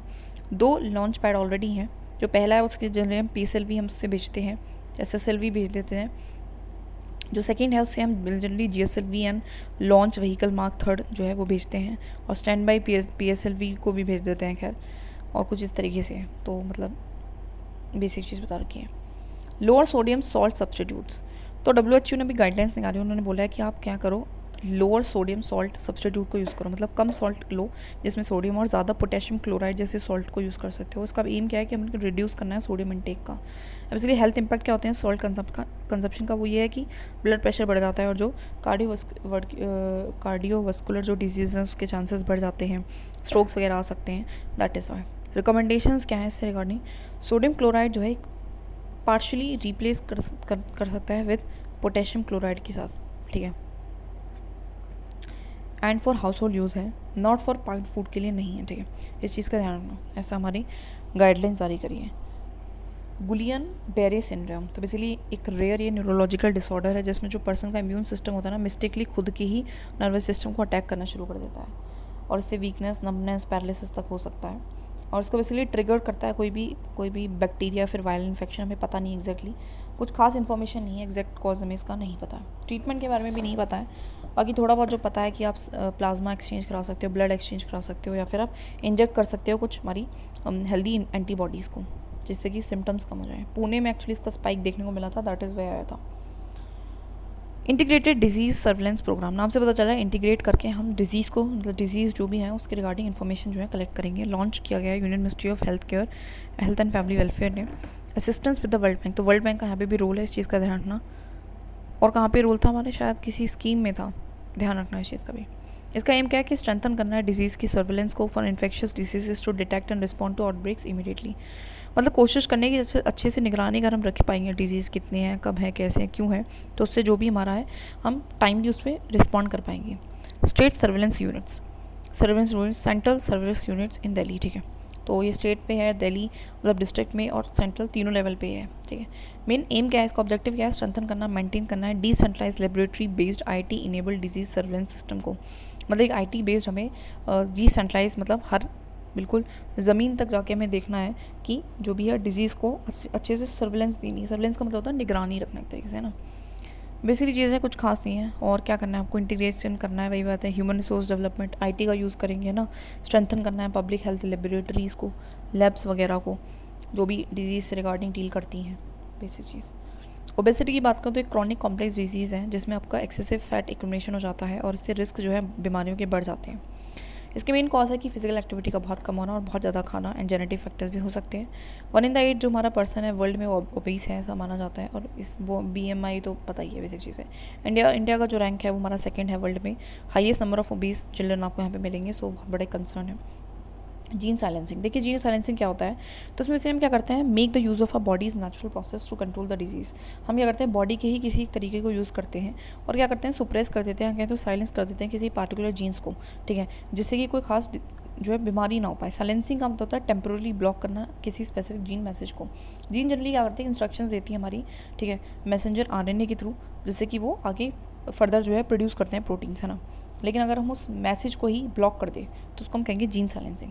ये कॉमन मेथड है, वो है हमारा दैट इज़ आरएनए इंटरफेरेंस, मतलब आरएनए में इंटरफेयर कर देना, ठीक है। एप्लीकेशंस क्या है भाई, मेडिसिन एंड डिजीज़ ट्रीटमेंट के लिए, कैंसर थेरेपीज़ के लिए हम इसको यूज़ कर सकते हैं, है ना। आर्कोलॉजिकल एग्रीकल्चर बायोटेक्नोलॉजी में यूज़ कर सकते हैं, जीएम क्रॉप्स वगैरह के लिए, एंड फंक्शनल जीनोमिक्स, बेसिक चीज़ बता रखी। आगे बढ़ते हैं पॉलिटी में, तो लोकपाल जो है हमारा, लोकपाल एंड लोकायुक्त एक्ट से आया था। इसकी इस्टेब्लिशमेंट हुई थी, Lokpal for union, Lokayukta for the state. एक इंडिपेंडेंट स्टैट्यूटरी बॉडी है, जनरली ओम्बुड्समैन की तरह काम करती है, मतलब एक तरीके से जस्टिस प्रोवाइड करती है। जो भी एलिगेशन होता है करप्शन का against a certain public functionaries, तो ये इसको देखती है। ये मल्टी मेंबर बॉडी, इसमें एक चेयरमैन और हमारे मैक्सिमम 8 मेंबर्स हो सकते हैं। जो चेयरमैन है वो हमारे former chief justice of India होते हैं, या फिर फॉर्मर जज ऑफ सुप्रीम कोर्ट, या फिर कोई एमिनेंट पर्सन, ठीक है। तो देख लेना, मतलब जो हमारा चेयरमैन है वो हमारा किसके लेवल का है, हमारे that is of the supreme court की, ठीक है, या फिर तो रिटायर्ड, या फिर तो, ठीक है, जनरली रिटायर्ड ही ले रहे हैं, ठीक है। जो हमारे मेंबर्स हैं उसके लिए कंडीशन है कि हाफ तो कम से कम 50 मेंबर्स हमारे जुडिशियल होने चाहिए, और 50 मेंबर्स हमारे SC ST माइनॉरिटी वुमेन से होने चाहिए। जुडिशियल मेंबर में भी जो हमारे मेंबर है वो ऐसे होने चाहिए, या फिर तो जज ऑफ द सुप्रीम कोर्ट, या फिर तो former chief justice of high court, तो हाई कोर्ट का फॉर्मर, ठीक है, तो फॉर्मर रिटायर्ड टाइप। जो टर्म है इसमें 5 साल और 70 साल की है, तो देख लेना, इस चीज़ को लिख लेना please. And appointment of course president करता है, रिकमेंडेशन सिलेक्शन कमेटी देती है। सिलेक्शन कमेटी में कौन कौन होता है, prime minister, speaker, chief justice of India, leader of opposition, eminent jurist, ठीक है, 5 मेंबर्स हैं। जुरिस्डिक्शन में देखो PM, ministers, member of parliament, है ना, जो भी ऑफिशियल्स हैं हमारे, जो सब कुछ आते हैं, मतलब ABCD के अंदर, चेयरमैन, मेंबर्स, ऑफिसर, डायरेक्टर्स किसी भी बोर्ड, कॉर्पोरेशन, सोसाइटी, ट्रस्ट के आते हैं, ठीक है, जो भी हमारे एक्ट ऑफ द पार्लियामेंट से इस्टेब्लिश है ना, या फिर होली या पार्शली फंडेड सेंटर उसको कुछ भी पैसा दे रही है, और एनी सोसाइटी और ट्रस्ट जो कि रिसीव कर रहा है foreign contribution above the 10 lakh, तो सब हमारे आते हैं इसके अंदर, ठीक है। लेकिन ये इंक्वायर नहीं कर सकती कोई भी corruption against the prime minister, अगर जो एलिगेशन है हमारे related to the international relation हो, मतलब एक्सेप्शन है इसमें ऑफ कोर्स, तो ऐसा नहीं है बहुत ज़्यादा, ठीक है, सीधा ध्यान रखना। अच्छा, अब इस basically under the prevention of corruption act के अंडर ही काम करता है, और इंक्वायरी वगैरह बिठाता है, इन्वेस्टिगेशन वगैरह बिठाता है, और ये हमारा चीज़ों को रेफर भी कर सकता है सेंट्रल विजिलेंस कमीशन से, और पावर सेंस के पास कि कन्फेस्टिकेशन भी कर सकता है, मतलब कि प्रॉपर्टी को जब्त वगैरह कर सकता है। And only respect of acts committed with in a period, लेकिन ये 7 साल के अंदर ही, मतलब कोई काम अपने करा तो 7 साल के अंदर ही इसके अंदर कंप्लीट जानी चाहिए, लेकिन 7 साल से अगर पुराना मैटर हो गया तो नहीं लेगा। उसी की उसके फाउंडेशन डे को सेलिब्रेट किया गया था 16 जनवरी को, दैट इज़ वाई न्यूज़ में रहा। सुप्रीम कोर्ट ने रिलैक्स कर दिए हैं rules for HC to appoint the ad hoc जजेस। बेसिकली आर्टिकल 224A बोल रहा है, 15th अमेंडमेंट एक्ट के तहत आया था। ये अलाउ करता है कि आप अपॉइंटमेंट कर सकते हो रिटायर्ड हाई कोर्ट के जजेस का एज एडहॉक जजेस ऑफ हाई कोर्ट। अब बेसिकली जो अपॉइंटमेंट है ये टेम्प्रेरी बेसिस पे होती है, स्पेसिफिक पर्पस या वैकेंसी के लिए। Chief justice of high court जो है रिक्वेस्ट कर सकता है उस रिटायर्ड HC को, एंड कंसेंट ऑफ कोर्स उसका और प्रेसिडेंट का लेना पड़ता है। ये जो अलाउंसेस हैं, ये जो भी इसको अलाउंसेस सैलरी मिलती है वो प्रेसिडेंट कहीं डिसाइड करता है, और जनरली इतने ही मिलते हैं जितनी परमानेंट एक हाई कोर्ट की होती है, और इसको रेयरली इन्वोक किया गया है आज तक सिर्फ 3 बार, ठीक है। अब हुआ क्या है, न्यूज़ में क्यों है कि बहुत ज़्यादा बैकलॉग, आपको पता है क्रिमिनल केसेस बढ़ रहे हैं, तो अलाउ किया गया है हाई कोर्ट को कि आप अपॉइंट कर सकते हो रिटायर्ड जजेस एज ऑन एडहॉक बेसिस पे, एंड लेकिन हियर करना है ओनली क्रिमिनल अपील्स को। लिमिटेड जो है अपॉइंटमेंट्स जो है आपको करनी है to high court, and vacancies exceed the 20% of the sanction strength, ठीक है, और लिमिटेड अपॉइंटमेंट्स आपको करनी है हाई कोर्ट में, ठीक है, जहाँ पे जो जडिशियल वैकेंसी है वो एक्सीड ना करे 20% ऑफ दी सैंक्शन स्ट्रेंथ से ज़्यादा, ठीक है, तो इस चीज़ का ध्यान रखना है। और कुछ इस तरीके से कि एक्सीड ना करे 10% ऑफ द सैंक्शन स्ट्रेंथ को भी, ठीक है। 2 to 5 एडहॉक जजेस आप रखो, मतलब बेसिक चीज़ बता रखी है, 20 से ज़्यादा आप नहीं कर सकते, बस इतना ध्यान रखो। ये दूसरी वाली लाइन को भी कहाँ तक याद रखूँगी मैं। आगे बढ़ते हैं फॉरेस्ट राइट्स एक्ट 2006 के बारे में। तो शेड्यूल जो ट्राइब है, जो अदर फॉरेस्ट डवेलर्स हैं, recognition of the forest act, उनके बिजली राइट्स को रिकॉग्नाइज़ किया जाता है इस एक्ट के थ्रू। रिकॉग्नाइज़ किया जाता है राइट्स को, ठीक है, कि क्या उनकी क्या वो यूज़ कर सकते हैं, कैसे वो मैनेज करें फॉरेस्ट रिसोर्सेज को। तो क्या राइट्स हैं, बेसिकली टाइटल राइट्स दिए जाते हैं, जैसे कि 4 हेक्टेयर तक आप ओन कर सकते हो लैंड को, है ना। यूज़ राइट्स दे रहे हैं कि माइनर फॉरेस्ट प्रोड्यूस को आप फॉरेस्ट प्रोड्यूस को यूज़ भी कर सकते हो, उसकी ओनरशिप भी रख सकते हो, है ना। रिलीफ एंड डेवलपमेंट राइट्स दिए जाते हैं, कुछ बेसिक एम्यूनिटीज़ वगैरह अगर आपको डिस्प्लेस किया गया है तो फॉरेस्ट को कैसे मैनेज करना है, तो कुछ अधिकार दिए जाते हैं। ऑब्जेक्टिव क्या है इस एक्ट का, तो अंडू करना है जितना भी हिस्टोरिकल इनजस्टिस हुआ इन सब के साथ, इंश्योर करना है कि land tenure livelihood with security, मतलब बेसिक चीज़ें इनको मिले, एंड स्ट्रेंथन करनी है कंजर्वेशन रिजाई फॉरेस्ट, मतलब फॉरेस्ट भी अच्छे से कंजर्व हो। तो ये सारे हमारे इसके मेन ऑब्जेक्टिव है, ठीक है। एलिजिबिलिटी क्या है, जो भी हमारे अदर ट्रेडिशनल फॉरेस्ट होल्डर्स हैं इनके लिए 2 कंडीशन है। एक तो पहला है कि प्राइमरीली रिसाइड कर रहे हो, 3 जनरेशन से वहीं पे रह रहे हो। दूसरा कि वो उनका जो लिवलीहुड है फॉरेस्ट पे ही डिपेंड कर रहा हो। फॉरेस्ट रूलिंग जो शेड्यूल ट्राइब्स होते हैं उसके क्या कंडीशन है, उसके लिए वो वही 2 कंडीशन है। एक और है दैट इज वो शेड्यूल ट्राइब हो, ठीक है। और फॉरेस्ट जो राइट होते हैं वो हेरिटेबल होते हैं, ट्रांसफरेबल नहीं होते हैं, इस चीज़ का ध्यान रखना है, ठीक है। Process of recognition of rights क्या है, ठीक है। तो कैसे राइट्स को, अधिकारों को क्या है रिकॉग्नाइज करना है, ठीक है। तो ग्राम सभा या फिर विलेज असेंबली वो इनिशियली पास करते हुए रेजोल्यूशन और उससे करते हैं। Level of the sub division district level, ठीक है। तो लेवल ऑफ सब डिवीजन जो है वो होता है डिस्ट्रिक्ट लेवल पे, और स्क्रीनिंग कम्युनिटीज़, ठीक है। मतलब ग्राम सभा रिकॉग्नाइज करती है, इस चीज़ का ध्यान रखो यार, बस बहुत है, ठीक है। Provide for the constitution of, ठीक है, बेसिक बात बता रखेगी कि क्या फॉरेस्ट राइट्स कमेटी जो है वो कॉन्स्टिट्यूशन करनी है आपको, forest right committee by the Gram Sabha, जो कि आपको असिस्ट करेगी कुछ फंक्शंस में, है ना। कि क्या लिस्ट क्या है कि किन को आपको फॉरेन राइट्स देने हैं, वेरीफाई करती रहेगी क्लेम्स को, तो बेसिक चीज़ें बता रखी हैं, ठीक है। इतना खैर हम अंदर नहीं घुस सकते, अब आगे बढ़ते हैं। आर्ट एंड कल्चर में आयरन एज आपको पता कि आयरन एज आपको पता है स्टोन एज आया, फिर ब्रॉन्ज एज, उसके बाद हमारा आयरन एज आती है, जिसमें जनरली टूल्स एंड वेपन्स हम बनाते हैं आयरन एंड स्टील के। Use of advance melting techniques वगैरह हम यूज़ करते हैं, आयरन प्लग यूज़ करते हैं, सिकल्स यूज़ करते हैं। अब न्यूज़ में इस वजह से बिकॉज ऑफ दिस सेवा गलाई, तो लिख लेना 2 बार सेवा गलाई, जो हमारे तमिलनाडु में है, जो है एग्जीबिशन हुआ है, और उसमें पता चला है जो आयरन एज है वहाँ भी जो आयरन एज है वो हमारी जो है IVC के टाइम की है, मतलब। तो जो तमिलनाडु है as a site of the earliest known iron age civilisation, ऐसा पता चला है हमें, एंड पोटेंशियली मानी जाती है कि वो ओल्डेस्ट है वर्ल्ड में भी, ठीक है। डिस्कवरी जो है हमारी contemporary iron age civilisation, that's say discovery हुई है कि जो इस टाइम पे हमारी नॉर्थ में, तो जो है जो नॉर्थ में उसमें तो IVC चल रही थी, एंड साउथ में हमारी क्या चल रही थी, मतलब आयरन एज चल रही थी, तो मतलब साउथ में आयरन एज पहले आ चुकी है, ठीक है। बेसिक चीज़ है, ये पता चला है।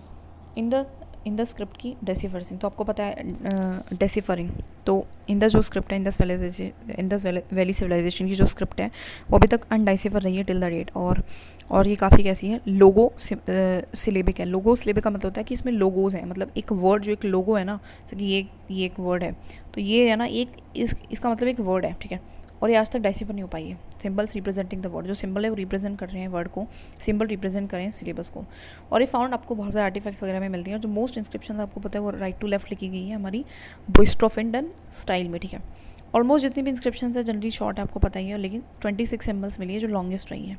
अब न्यूज़ क्यों आई, बिकॉज जो तमिलनाडु है ना, तमिलनाडु ने बेसिकली अनाउंस करा है कि जो भी इसको डाइसिफर कर लेगा उसको कुछ प्राइज़ वगैरह मिलेगा। साथिया अकादमी टाइप है ये, साहित्य अकादमी अवार्ड है। गवर्नमेंट ऑफ इंडिया का सेकेंड हाईएस्ट लिटरेरी ओनर है, जो कि उसके बाद हमारे जननपित प्राइज़ के बाद, तो जननपित प्राइज़ के बाद हमारा ये आता है, तो दोनों को लिख लेना। Ministry of culture of course देती है हमारी, ठीक है। अच्छा, ये हमारी अकेडमी जो है वो इसके अंडर आती है मिनिस्ट्री ऑफ कल्चर की, जो कि खुद में ऑटोनोमस इंस्टीट्यूशन है। साहित्य जो अकेडमी अवार्ड है वो प्राइजेस जो है most outstanding books of literary को मिलता है, मतलब जो भी बहुत अच्छा काम करा हो किसी ने लिटरेरी मेरिट में, publish in any of the, जो कि उसको पब्लिश करा गया हो in any of the major Indian languages, जिसको रिकॉग्नाइज किया गया है हमारी अकेडमी ने, ठीक है। कंडीशंस क्या है हमारी, दैट इज़ बिस्तोंग द वर्ड। अच्छा, इसमें 22 लैंग्वेजेस तो वो हैं जो एक शेड्यूल में है, प्लस में इसमें एडिशन में हमारे जो है इंग्लिश एंड राजस्थानी को भी लिया है, इस चीज़ का ध्यान रखना। इंग्लिश एंड राजस्थानी हमारी 22 में नहीं है, ठीक है, 22 में से नहीं है, ठीक है। कंडीशंस क्या है, आप इंडियन ऑरिजिन का कुछ लिख रहे हो, ठीक है, एक्सीडेंट कोई कॉन्ट्रीब्यूशन आपने दिया हो लैंग्वेज एंड लिटरेचर में, कोई स्पेसिफिक कोई अलग से उसमें कोई विशेषता हो, ठीक है। और न्यूज़ सिस्टम इसके लिए जो है वो है इनवाइट कर सकते हो आप सिलेक्शन प्रोसेस के लिए, कि आप इनवाइट कर सकते हो book directly from the author's, है ना। कोई पब्लिशर, कोई वेल विशर, कोई भी इस चीज़ के लिए नॉमिनेशन डाल सकता है। तो साहित्य अकेडमी अवार्ड क्या खुद में क्या है, बस इतना पता होना चाहिए। बात करें पद्मा अवार्ड्स का, तो आपको पता है कि अनाउंस होते हैं एवरी हमारी ईयर रिपब्लिक डे पे मिलते हैं, इसलिए रिकॉग्नाइज करते हैं achievement in all the fields of activities and disciplines में, ठीक है। और इसलिए 3 कैटेगरीज में होते हैं, पद्मा विभूषण, पद्मा भूषण, पद्मश्री। तो पद्मा विभूषण सबसे बड़ा है, पद्मा भूषण उससे छोटा, एंड पद्मा श्री जो है उससे भी छोटा। तो इस क्रोनोलॉजिकली देख लेना कौन एलिजिबल कौन होते हैं इनके लिए। तो सारे पर्सन होते हैं, बस गवर्नमेंट सर्वेंट्स नहीं होते except the doctors and scientist, वो भी एलिजिबल, मतलब डॉक्टर्स एंड वो तो होते हैं, बट बाकी कोई भी नहीं होता। बहुत सारे फील्ड्स में जाते हैं। डिसाइड कौन करता है, ऑफकोर्स इनकी रिकमेंडेशन है पद्मश्री कमेटी बैठती है, जिसको हमारा प्राइम मिनिस्टर कॉन्स्टिट्यूट करता है। नॉमिनेशन सबके लिए जो है होता है, सेल्फ नॉमिनेशन भी आप कर सकते हो, ठीक है। इसमें आपको एक मेडल सर्टिफिकेट मिला जाता है, बेसिक चीज़ है। मैक्सिमम जो आप दे सकते हो एक साल में वो है 120 दे सकते हो, ठीक है। भारत रत्न जो कि एक हाईएस्ट सिविलियन अवार्ड है, मतलब उससे भी ऊपर है, इन तीनों से भी ऊपर है, हमारा मैक्सिमम 3 दे सकते हो सिर्फ साल में, ठीक है। Does not account to the title, ये तो आपको पता है, ये हमारे जो अवार्ड्स हैं टाइटल के नहीं आते हैं। सेंट्रल गवर्नमेंट ने अनाउंस करा है एक लिस्ट, इस दैट इज़ वाई न्यूज़ में है। नोटेबल देख लीजिए कुछ हमारे टॉपिक्स को। कोणार्क सन टेम्पल है। कोणार्क सन टेम्पल आपके कोणार्क में, उड़ीसा में जो है 13th century C temple, dedicated है सन गॉड सूर्य के लिए, ठीक है। हमारा किंग है नरसिम्हा फर्स्ट, जो है हमारा टेम्पल जो है attributed to king Narasimha first है। ईस्टर्न गंगा डायनेस्टी ने बनवाया था, तो देख लेना किसने, नरसिम्हा फर्स्ट ने बनवाया था, ठीक है। ये फॉलो करता है हमारा कलिंगा या फिर उड़ीसा स्टाइल ऑफ आर्किटेक्चर को, जो कि सबसेट है हमारा नगारा स्टाइल का। नगारा स्टाइल जो हमारी नॉर्थ में थी, है ना, नगारा से एन से नगारा, एन से नॉर्थ, ऐसे याद रख लो, उसका एक सबसेट है Kalinga Orissa style of architecture. Temple की जो शेप है एक जाइंट चेरॉइड की जैसी है, इसकी जो है मतलब एक रथ टाइप है, एंड हमारा बिल्ट हुआ है यूजिंग द खोंडेलाइट रॉक्स को, और इसको हम ब्लैक पगोड़ा भी बोलते हैं बिकॉज उसका जो कलर है वो ब्लैक है, दैट इज़ हम इसको ब्लैक पगोड़ा बोल रहे हैं। यूनेस्को वर्ल्ड हेरिटेज साइट में भी इसका जो है जिक्र है, तो इस चीज़ का ध्यान रखना। आर्किटेक्चर अगर मैं स्टाइल की बात करूँ तो कलिंगा या फिर उड़ीसा स्टाइल ऑफ आर्किटेक्चर हमने यूज़ करा है। नगारा तो आपको पता है कि 3 टाइप के हमारे टेम्पल्स होते हैं, नगारा नॉर्थ में, द्रविदिया साउथ में, और मिडल में that is viscera. Main characteristics क्या है उड़ीसा की स्टाइल का, वो क्या है कि यहाँ पे क्या है, ड्यूल और संचतम housing the deity covered by shikhara की।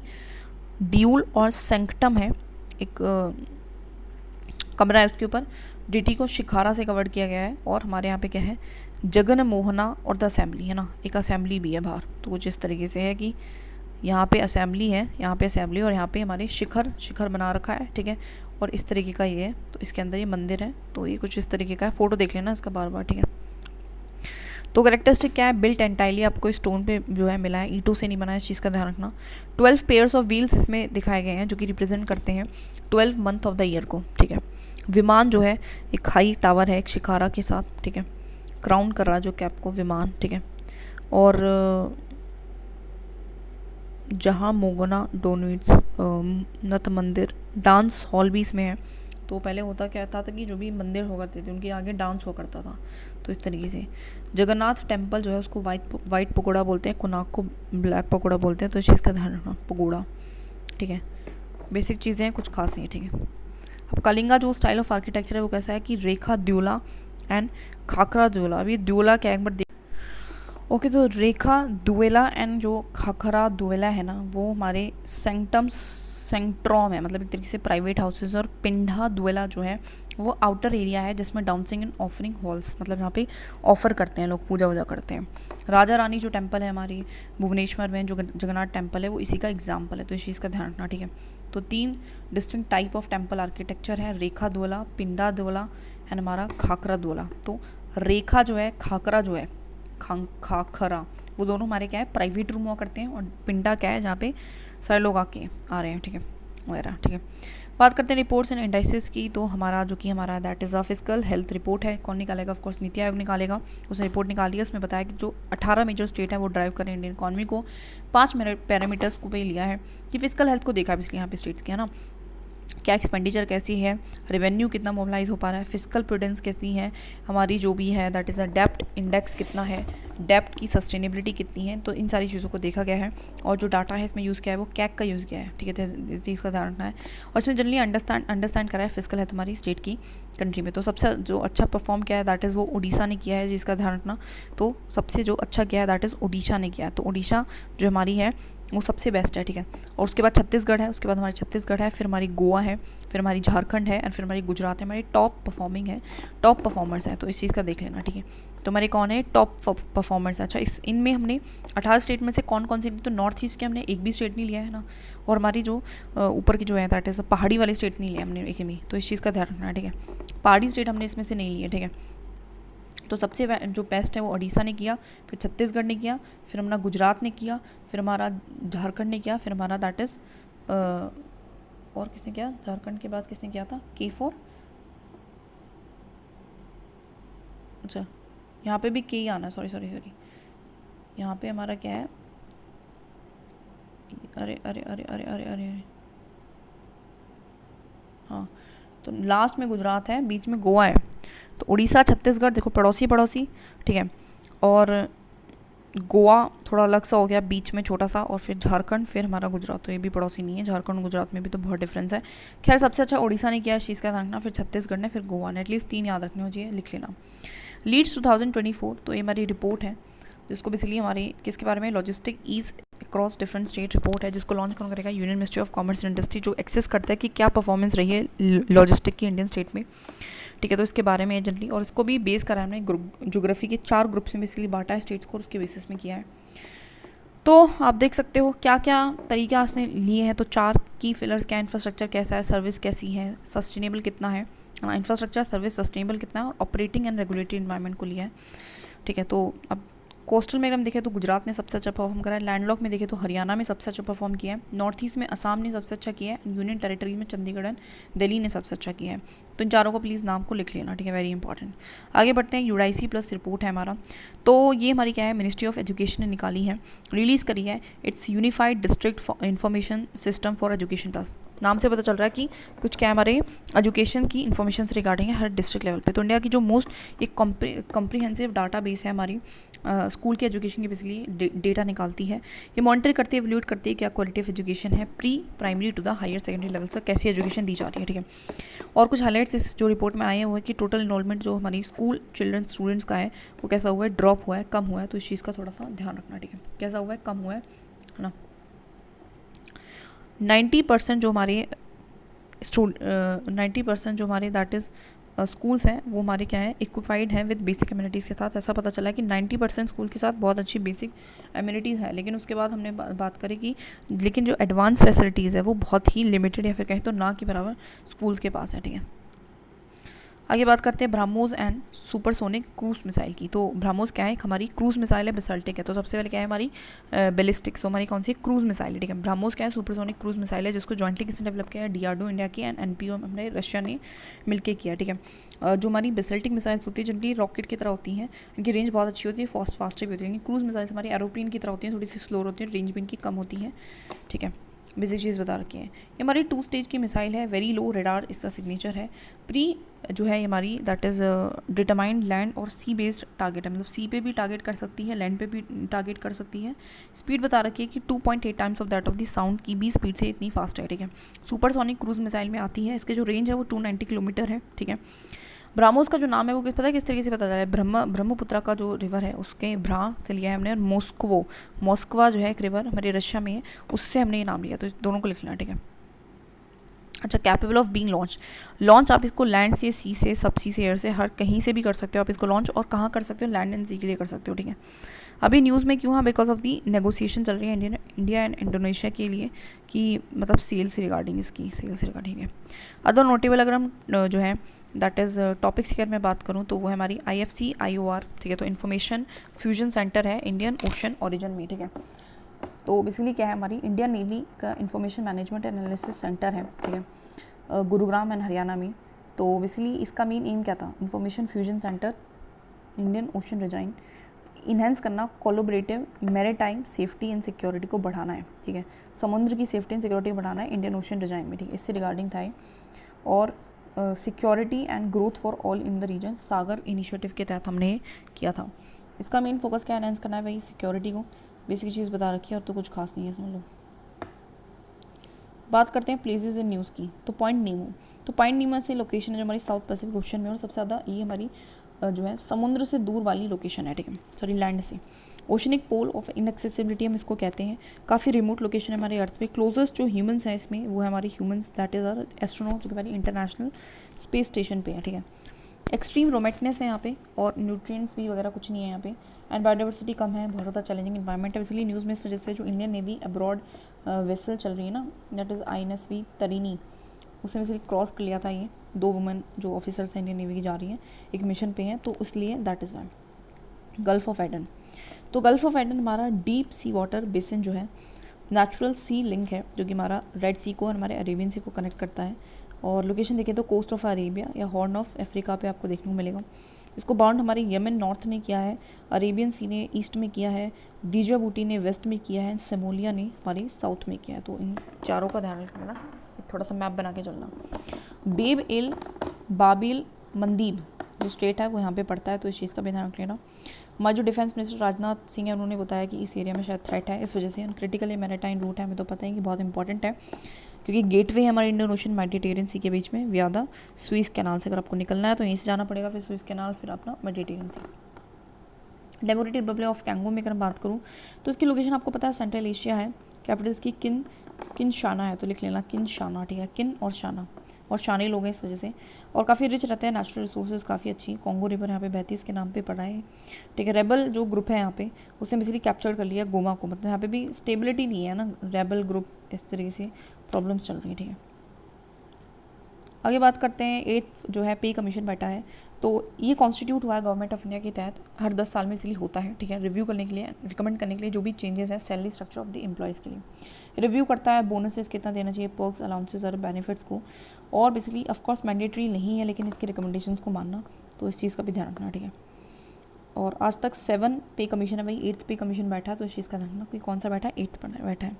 और जनरली हमारी जो सैलरीज हैं वो रेज होती है फिटमेंट फैक्टर, फिटमेंट का मतलब है कि की मल्टीपर्स हम देखते हैं कि किस तरीके से हम कैलकुलेट करें सैलरीज एंड पेंशन को, जैसे कि इन्फ्लेशन है, एम्प्लॉयज़ की रिक्वायरमेंट कितनी है, गवर्नमेंट की क्या अफोर्डेबिलिटी है, इन सारी चीज़ों। टंगस्टन की बात करूँ तो पता है एक शाइनी सिल्वरी वाइट मेटल है, ठीक है, और बेसिकली हमारा हाई इलेक्ट्रिक मॉड्यूल्स में इसकी हाईएस्ट मोल्डिंग पॉइंट बहुत अच्छी होती है, और डेंसिटी इसकी बहुत अच्छी है, थर्मल कंडक्टिविटी इसकी बहुत अच्छी है, मतलब बहुत सारे एक्सीलेंट इसकी मैकेनिकल प्रॉपर्टीज़ हैं। तो इंडिया में टंगस्टन बियरिंग जो मिनरल्स हैं वो आपको जनरली कर्नाटका में मिलेंगी, थोड़े बहुत राजस्थान में मिलेंगी, और आंध्र प्रदेश और महाराष्ट्र में मिलेंगी, तो इस चीज़ का ध्यान रखना। तो कर्नाटका हमारे राजस्थान KRA करा, अरे ऐसे नहीं, ऐसे लिखूँगी करा में आपको मिलेंगी टंगस्टन के। चाइना जो है वर्ल्ड की लीडिंग प्रोड्यूसर है हमारे टंगस्टन की, ऑलरेडी हम इसके बारे में बात कर चुके हैं। इसकी जो एप्लीकेशंस है काफ़ी हैं, बहुत ज़्यादा स्पेशल एंड एक तरीके के स्पेशल एंड अलॉय में यूज़ होता है, स्टील्स वगैरह की एंड द मिलिट्री एप्लीकेशन की, constructions, metal working, mining, oil drilling, इन सब में भी इसकी काफ़ी जो है यूज़ होता है। Manufacturing of the cutting tools devices में, वियर रेजिस्टेंस मटेरियल में, एंड जो फिलामेंट्स होते हैं ना बल्ब्स के उनमें भी यूज़ होता है, जो कैथोड्स होते हैं ना हमारे इलेक्ट्रिक ट्यूब्स के उसमें भी काफ़ी यूज़ होता है, सेल फोन्स वगैरह, तो बहुत सारी जगह इसका इस्तेमाल जो है होता है। रोडोमाइन बी, तो बेसिकली भी ये क्या है, एक केमिकल कंपाउंड है जो कि कॉमनली ज़्यादा कहाँ पे यूज़ होता है, सिंथेटिक डाइज में यूज़ होता है, फूड कलरेंट में होता है, काफ़ी इसके हेल्थ हज़ार्ड होते हैं, ठीक है, और ये काफ़ी अनसेफ माना गया है हमारे FSI के थ्रू, एंड FSI ने इवन इसको बैन भी किया हुआ है, ठीक है। और तमिलनाडु ने जिसकी भी गवर्नमेंट ने बैन किया था कि कॉटन कैंडी आप यूज़ नहीं करोगे, कॉटन कैंडी में काफ़ी ये मिलता है, तो खाने वाली चीज़ों मतलब कलर वाला एजेंट है, ठीक है। नाउ बात करते हैं की इनिशिएटिव जो कि हमारे India non fossil fuel based energy capacity ने क्रॉस कर लिया 200 गीगावाट, तो ध्यान रखना 200 गीगावाट से ज़्यादा आज के टाइम पे हम नॉन फॉसिल फ्यूल से जो है दैट इज़ कर रहे हैं, और सबसे ज़्यादा जो है सोलर एनर्जी काफ़ी डोमिनेंट कंट्रीब्यूटर रही है इस चीज़ में, ठीक है। और आपको पता है कि इसमें भी किसने अच्छा किया है, तो राजस्थान, गुजरात और तमिलनाडु, ठीक है। कैसे याद रखेंगे, देखो सोलर एनर्जी कहाँ पे ज़्यादा स्ट्रॉन्ग रहेगी, राजस्थान में रहेगी ना, एरिड एरिया है, गुजरात में रहेगी ना, एरिड एरिया, तमिलनाडु में ऐसे ही बस उसको चिपका दिया गया है, बट कोई नहीं, है राजस्थान और गुजरात याद रख लो, ठीक है। डिक्लाइन इंडिया की रूरल पॉवर्टी जो है वो कम हुई है, तो जो हमारे SBI उन्होंने कंजप्शन एक्सपेंडिचर सर्वे निकाला, ठीक है, तो उससे हमें पता चला कि जो इंडिया का रूरल पॉवर्टी है वो डिक्लाइन हुई है। तो पूछ लेंगे कंजप्शन एक्सपेंडिचर सर्वे कौन निकालता है, तो कौन निकालता है, SBI। क्रिप्टोग्राफी तो पता ही एक हमारी टेक्निक है जिसमें आप इन्फॉर्मेशन को सिक्योर करते हैं, कन्वर्ट करके ऐसे प्लेन टेक्स्ट को एक साइपर टेक्स्ट में ना, काइपर टेक्स्ट में, और मतलब से जो पढ़ ना पाए एक तरीके से इंस्क्रिप्शन हो जाता है, प्रोसेस कॉल्ड इंस्क्रिप्शन, इस प्रोसेस को इंस्क्रिप्शन कहते हैं। और अगेन अगर हम उसको बार बार करें देन डीक्रिप्शन भी कह सकते हैं, ठीक है। एसेंशियली हमारा साइबर सिक्योरिटी टूल है, ठीक है, आज के टाइम पे। जो ज़ीला पास क्या है हमारा, तो बेसिकली हमारा ऐसा पास है, लद्दाख में पड़ता है, एक कनेक्ट करता है श्रीनगर इन जम्मू एंड कश्मीर विद ले में, ले के साथ, ठीक है। तो श्रीनगर इन जम्मू एंड कश्मीर विद ले के साथ ही कनेक्ट करता है। ये काफ़ी साल तक जो है, ये काफ़ी जो पास है ये हमेशा क्लोज रहता है, इसके लिए हमने जोजिला टनल बनाया जो कि ऑल वेदर कनेक्टिविटी देता है, ठीक है। जोजिला किसके बीच में, ध्यान रखना। छिलाई कलान, ये हमारा हार्शेस्ट विंटर स्पेल है कश्मीर वैली में, ठीक है। कौन सा, हार्शेस्ट मतलब विंटर स्पेल का मतलब है कि छिलाई कलान मतलब एकदम से छील दे तुम्हें, ऐसा याद रख लेंगे, इतना ज़्यादा जो है ठंड पड़ जाती है, तो उसको हम कह रहे हैं कश्मीर वैली में जब इवन हमारी जो वाटर बॉडीज़ हैं वो भी फ्रीज हो जाती हैं। पीजियो इलेक्ट्रिक मटेरियल्स, तो ऐसे मटेरियल्स जो कि यूज़ होते हैं to produce an electric current, under the mechanical stress, मतलब ऐसे मटेरियल्स जो कि इलेक्ट्रिक करंट को प्रोड्यूस करते हैं, ठीक है, और ये रिवर्सिबल भी होते हैं और डायरेक्ट कंजर्वेशन कर देते हैं इलेक्ट्रिकल हमारी एनर्जी का। बस कुछ नहीं, नेचुरली अकरिंग क्रिस्टल्स, मैनमेड जो भी चीज़ें हैं, बहुत सारी चीज़ों में पाया जाता है। बस इसका डेफिनेशन हमें पता होना चाहिए कि पेजियो इलेक्ट्रिक मटेरियल्स कैसे हैं, कि मतलब जिनसे इलेक्ट्रिकली पी से आगे प्रोड्यूस एंड इलेक्ट्रिक मतलब इलेक्ट्रिक करंट जो है प्रोड्यूस कर रहे हैं, ठीक है, ऐसे materials under the mechanical stress. Lab grown diamonds, कुछ ही मतलब लैब ऐसे डायमंड्स जिनको आप लैब में ग्रो करोगे। So diamonds created in a laboratory environment rather than being mined नहीं कर रहे हैं उसको लैब में क्रिएट करेंगे। सिंथेटिक डायमंड है, कहीं तो कल्चर डायमंड भी हम उसको कह रहे हैं, ठीक है। प्योर कार्बन एटम इसमें इसलिए हम यूज़ करते हैं, स्पेसिफिक क्रिस्टल स्ट्रक्चर है इसका, और स्मॉलर इन्वायरमेंटल्स का फुटप्रिंट होता है, मतलब इन्वायरमेंट को खास नुकसान नहीं पहुँचाते हैं, काफ़ी अफोर्डेबल भी होते हैं एंड प्रोडक्शन कॉस्ट इनकी कम होती है। टेलर्ड टू प्रेफरेंस, इनकी जो प्रेफरेंसेस हैं ऑफकोर्स इनको ज़्यादा देंगे क्योंकि इन्वायरमेंट को हानिकारक कोई भी नुकसान नहीं कर रही है। La that is a La Perouse exercise, तो बेसिकली ये हमारी जो नेवी है 9 इंडो पैसिफिक कंट्रीज़ की इंक्लूडिंग द इंडिया, उन्होंने बेसिकली क्या करी है, एक हमारी मल्टीलेटरल एक्साइज है जिसकी होस्ट हमारी फ्रांस ने करा है। तो इस चीज़ का अंदर है ना, किसने करा है, फ्रांस ने करा है, और 3 जगहों पे किया है, स्टेट्स ऑफ मलाका, सुंडा एंड लंबोक में। तो देख लेना, ये हमारी जो लोकेशन है मैप पे दिख ही रही है, तो देख सकते हो आप, मलेशिया के बीच में और दैट इज़ सिंगापुर के बीच में, सिंगापुर के बीच में एंड हमारा मलेशिया के बीच में, इंडोनेशिया के बीच में जो है स्टेट ऑफ मलाका है। इंडोनेशिया के हमारे एक के बीच में हमारा जो है जावा सी है, जो हमारे इंडियन ओशन को और सुंडा स्टेट को कनेक्ट कर रहा है, मतलब जावा सी को, और लंबोक स्टेट है जो हमारी इंडोनेशिया एंड हमारे किसको कनेक्ट कर रहा है, that is a connecting the Bali sea to the, ठीक है। तो यहाँ पे हमारा क्या है, बाली सी हो जाएगा, बाली सी है ना, लिख लेना, हमारी इंडियन ओशन को कनेक्ट कर रहा है, जावा सी इंडियन ओशन को कनेक्ट कर रहा है, सुंडा वाला, ठीक है। तो ऐसे याद रख लेना इसको। और हमारा क्या है, हमारा फोर्स चेक को कैसे देंगे, पिंक कलर्ड एरियल फायर सुपरसेंट है, ये क्या है हमारा फोर्स चेक आ जाएगा। क्या है ये, क्यों आ रहा है न्यूज़ में, ये क्या है हमारा पिंक कलर्ड एरियल फायर सुपरसेंट है, मतलब पिंक कलर का एक ऐसा जो है जो फायर को सुप्रेस करेगा, और जनरली कॉम्बेट किया गया था, मतलब यूज़ किया गया था कैलिफोर्निया की वाइल्ड फायर के लिए यूज़ किया गया था।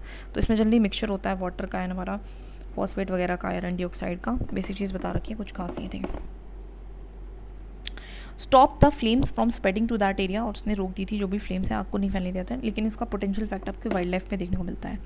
महाकुंभ मेला तो पता है वर्ल्ड का लार्जेस्ट जो है रिलीजियस गैदरिंग है, और उत्तर प्रदेश प्रयागराज में भी लगा था। इसकी जो कंपिलेशन है, कंप्लीशन ऑफ 12 कुंभ मेला के साइकिल्स पे इसलिए होता है हमारे वंस ना 144 ईयर्स, और एक रेयर अलाइनमेंट जब हमारी होती है that is moon sun Mercury and Jupiter की। तो चारों का ध्यान रखना, मून सन मरकरी जुपिटर, इन चारों का, ठीक है। प्रिसिशन मेडिसिन, तो एक प्रिसिशन मेडिसिन का मतलब होता है पर्सनलाइज मेडिसिन, मतलब ऐसी मेडिसिन जिसको आप क्या करोगे, medical treatment and prevention strategy जो कि इंडिविजुअल की जीन्स प्रोफाइल लाइफस्टाइल एनवायरनमेंट के अकॉर्डिंग जो उसको डिज़ाइन किया जाएगा। बायोबैंक्स क्या है, हमारी रेस्पिरेटरी बायोलॉजिकल सैंपल्स, जहाँ पे भी बायोलॉजिकल सैंपल्स रखे जाते हैं ना, तो उसको बायोबैंक्स कहते हैं, ठीक है। और उनको क्यों रखा जाता है, जिससे कि आप आगे फर्दर इनका यूज़ क्या है रिसर्च में कर सको, और ऐसे 19 रजिस्टर्ड बायोबैंक्स इंडिया में देखने को मिलते हैं। That is it we have done. और देखो पूरा जो लेक्चर है आपने देख लिया, बट इसको क्या करना है, जो मेजर कीवर्ड्स आते हैं उसको लिखते रहना है, एंड वेरी इंपॉर्टेंट।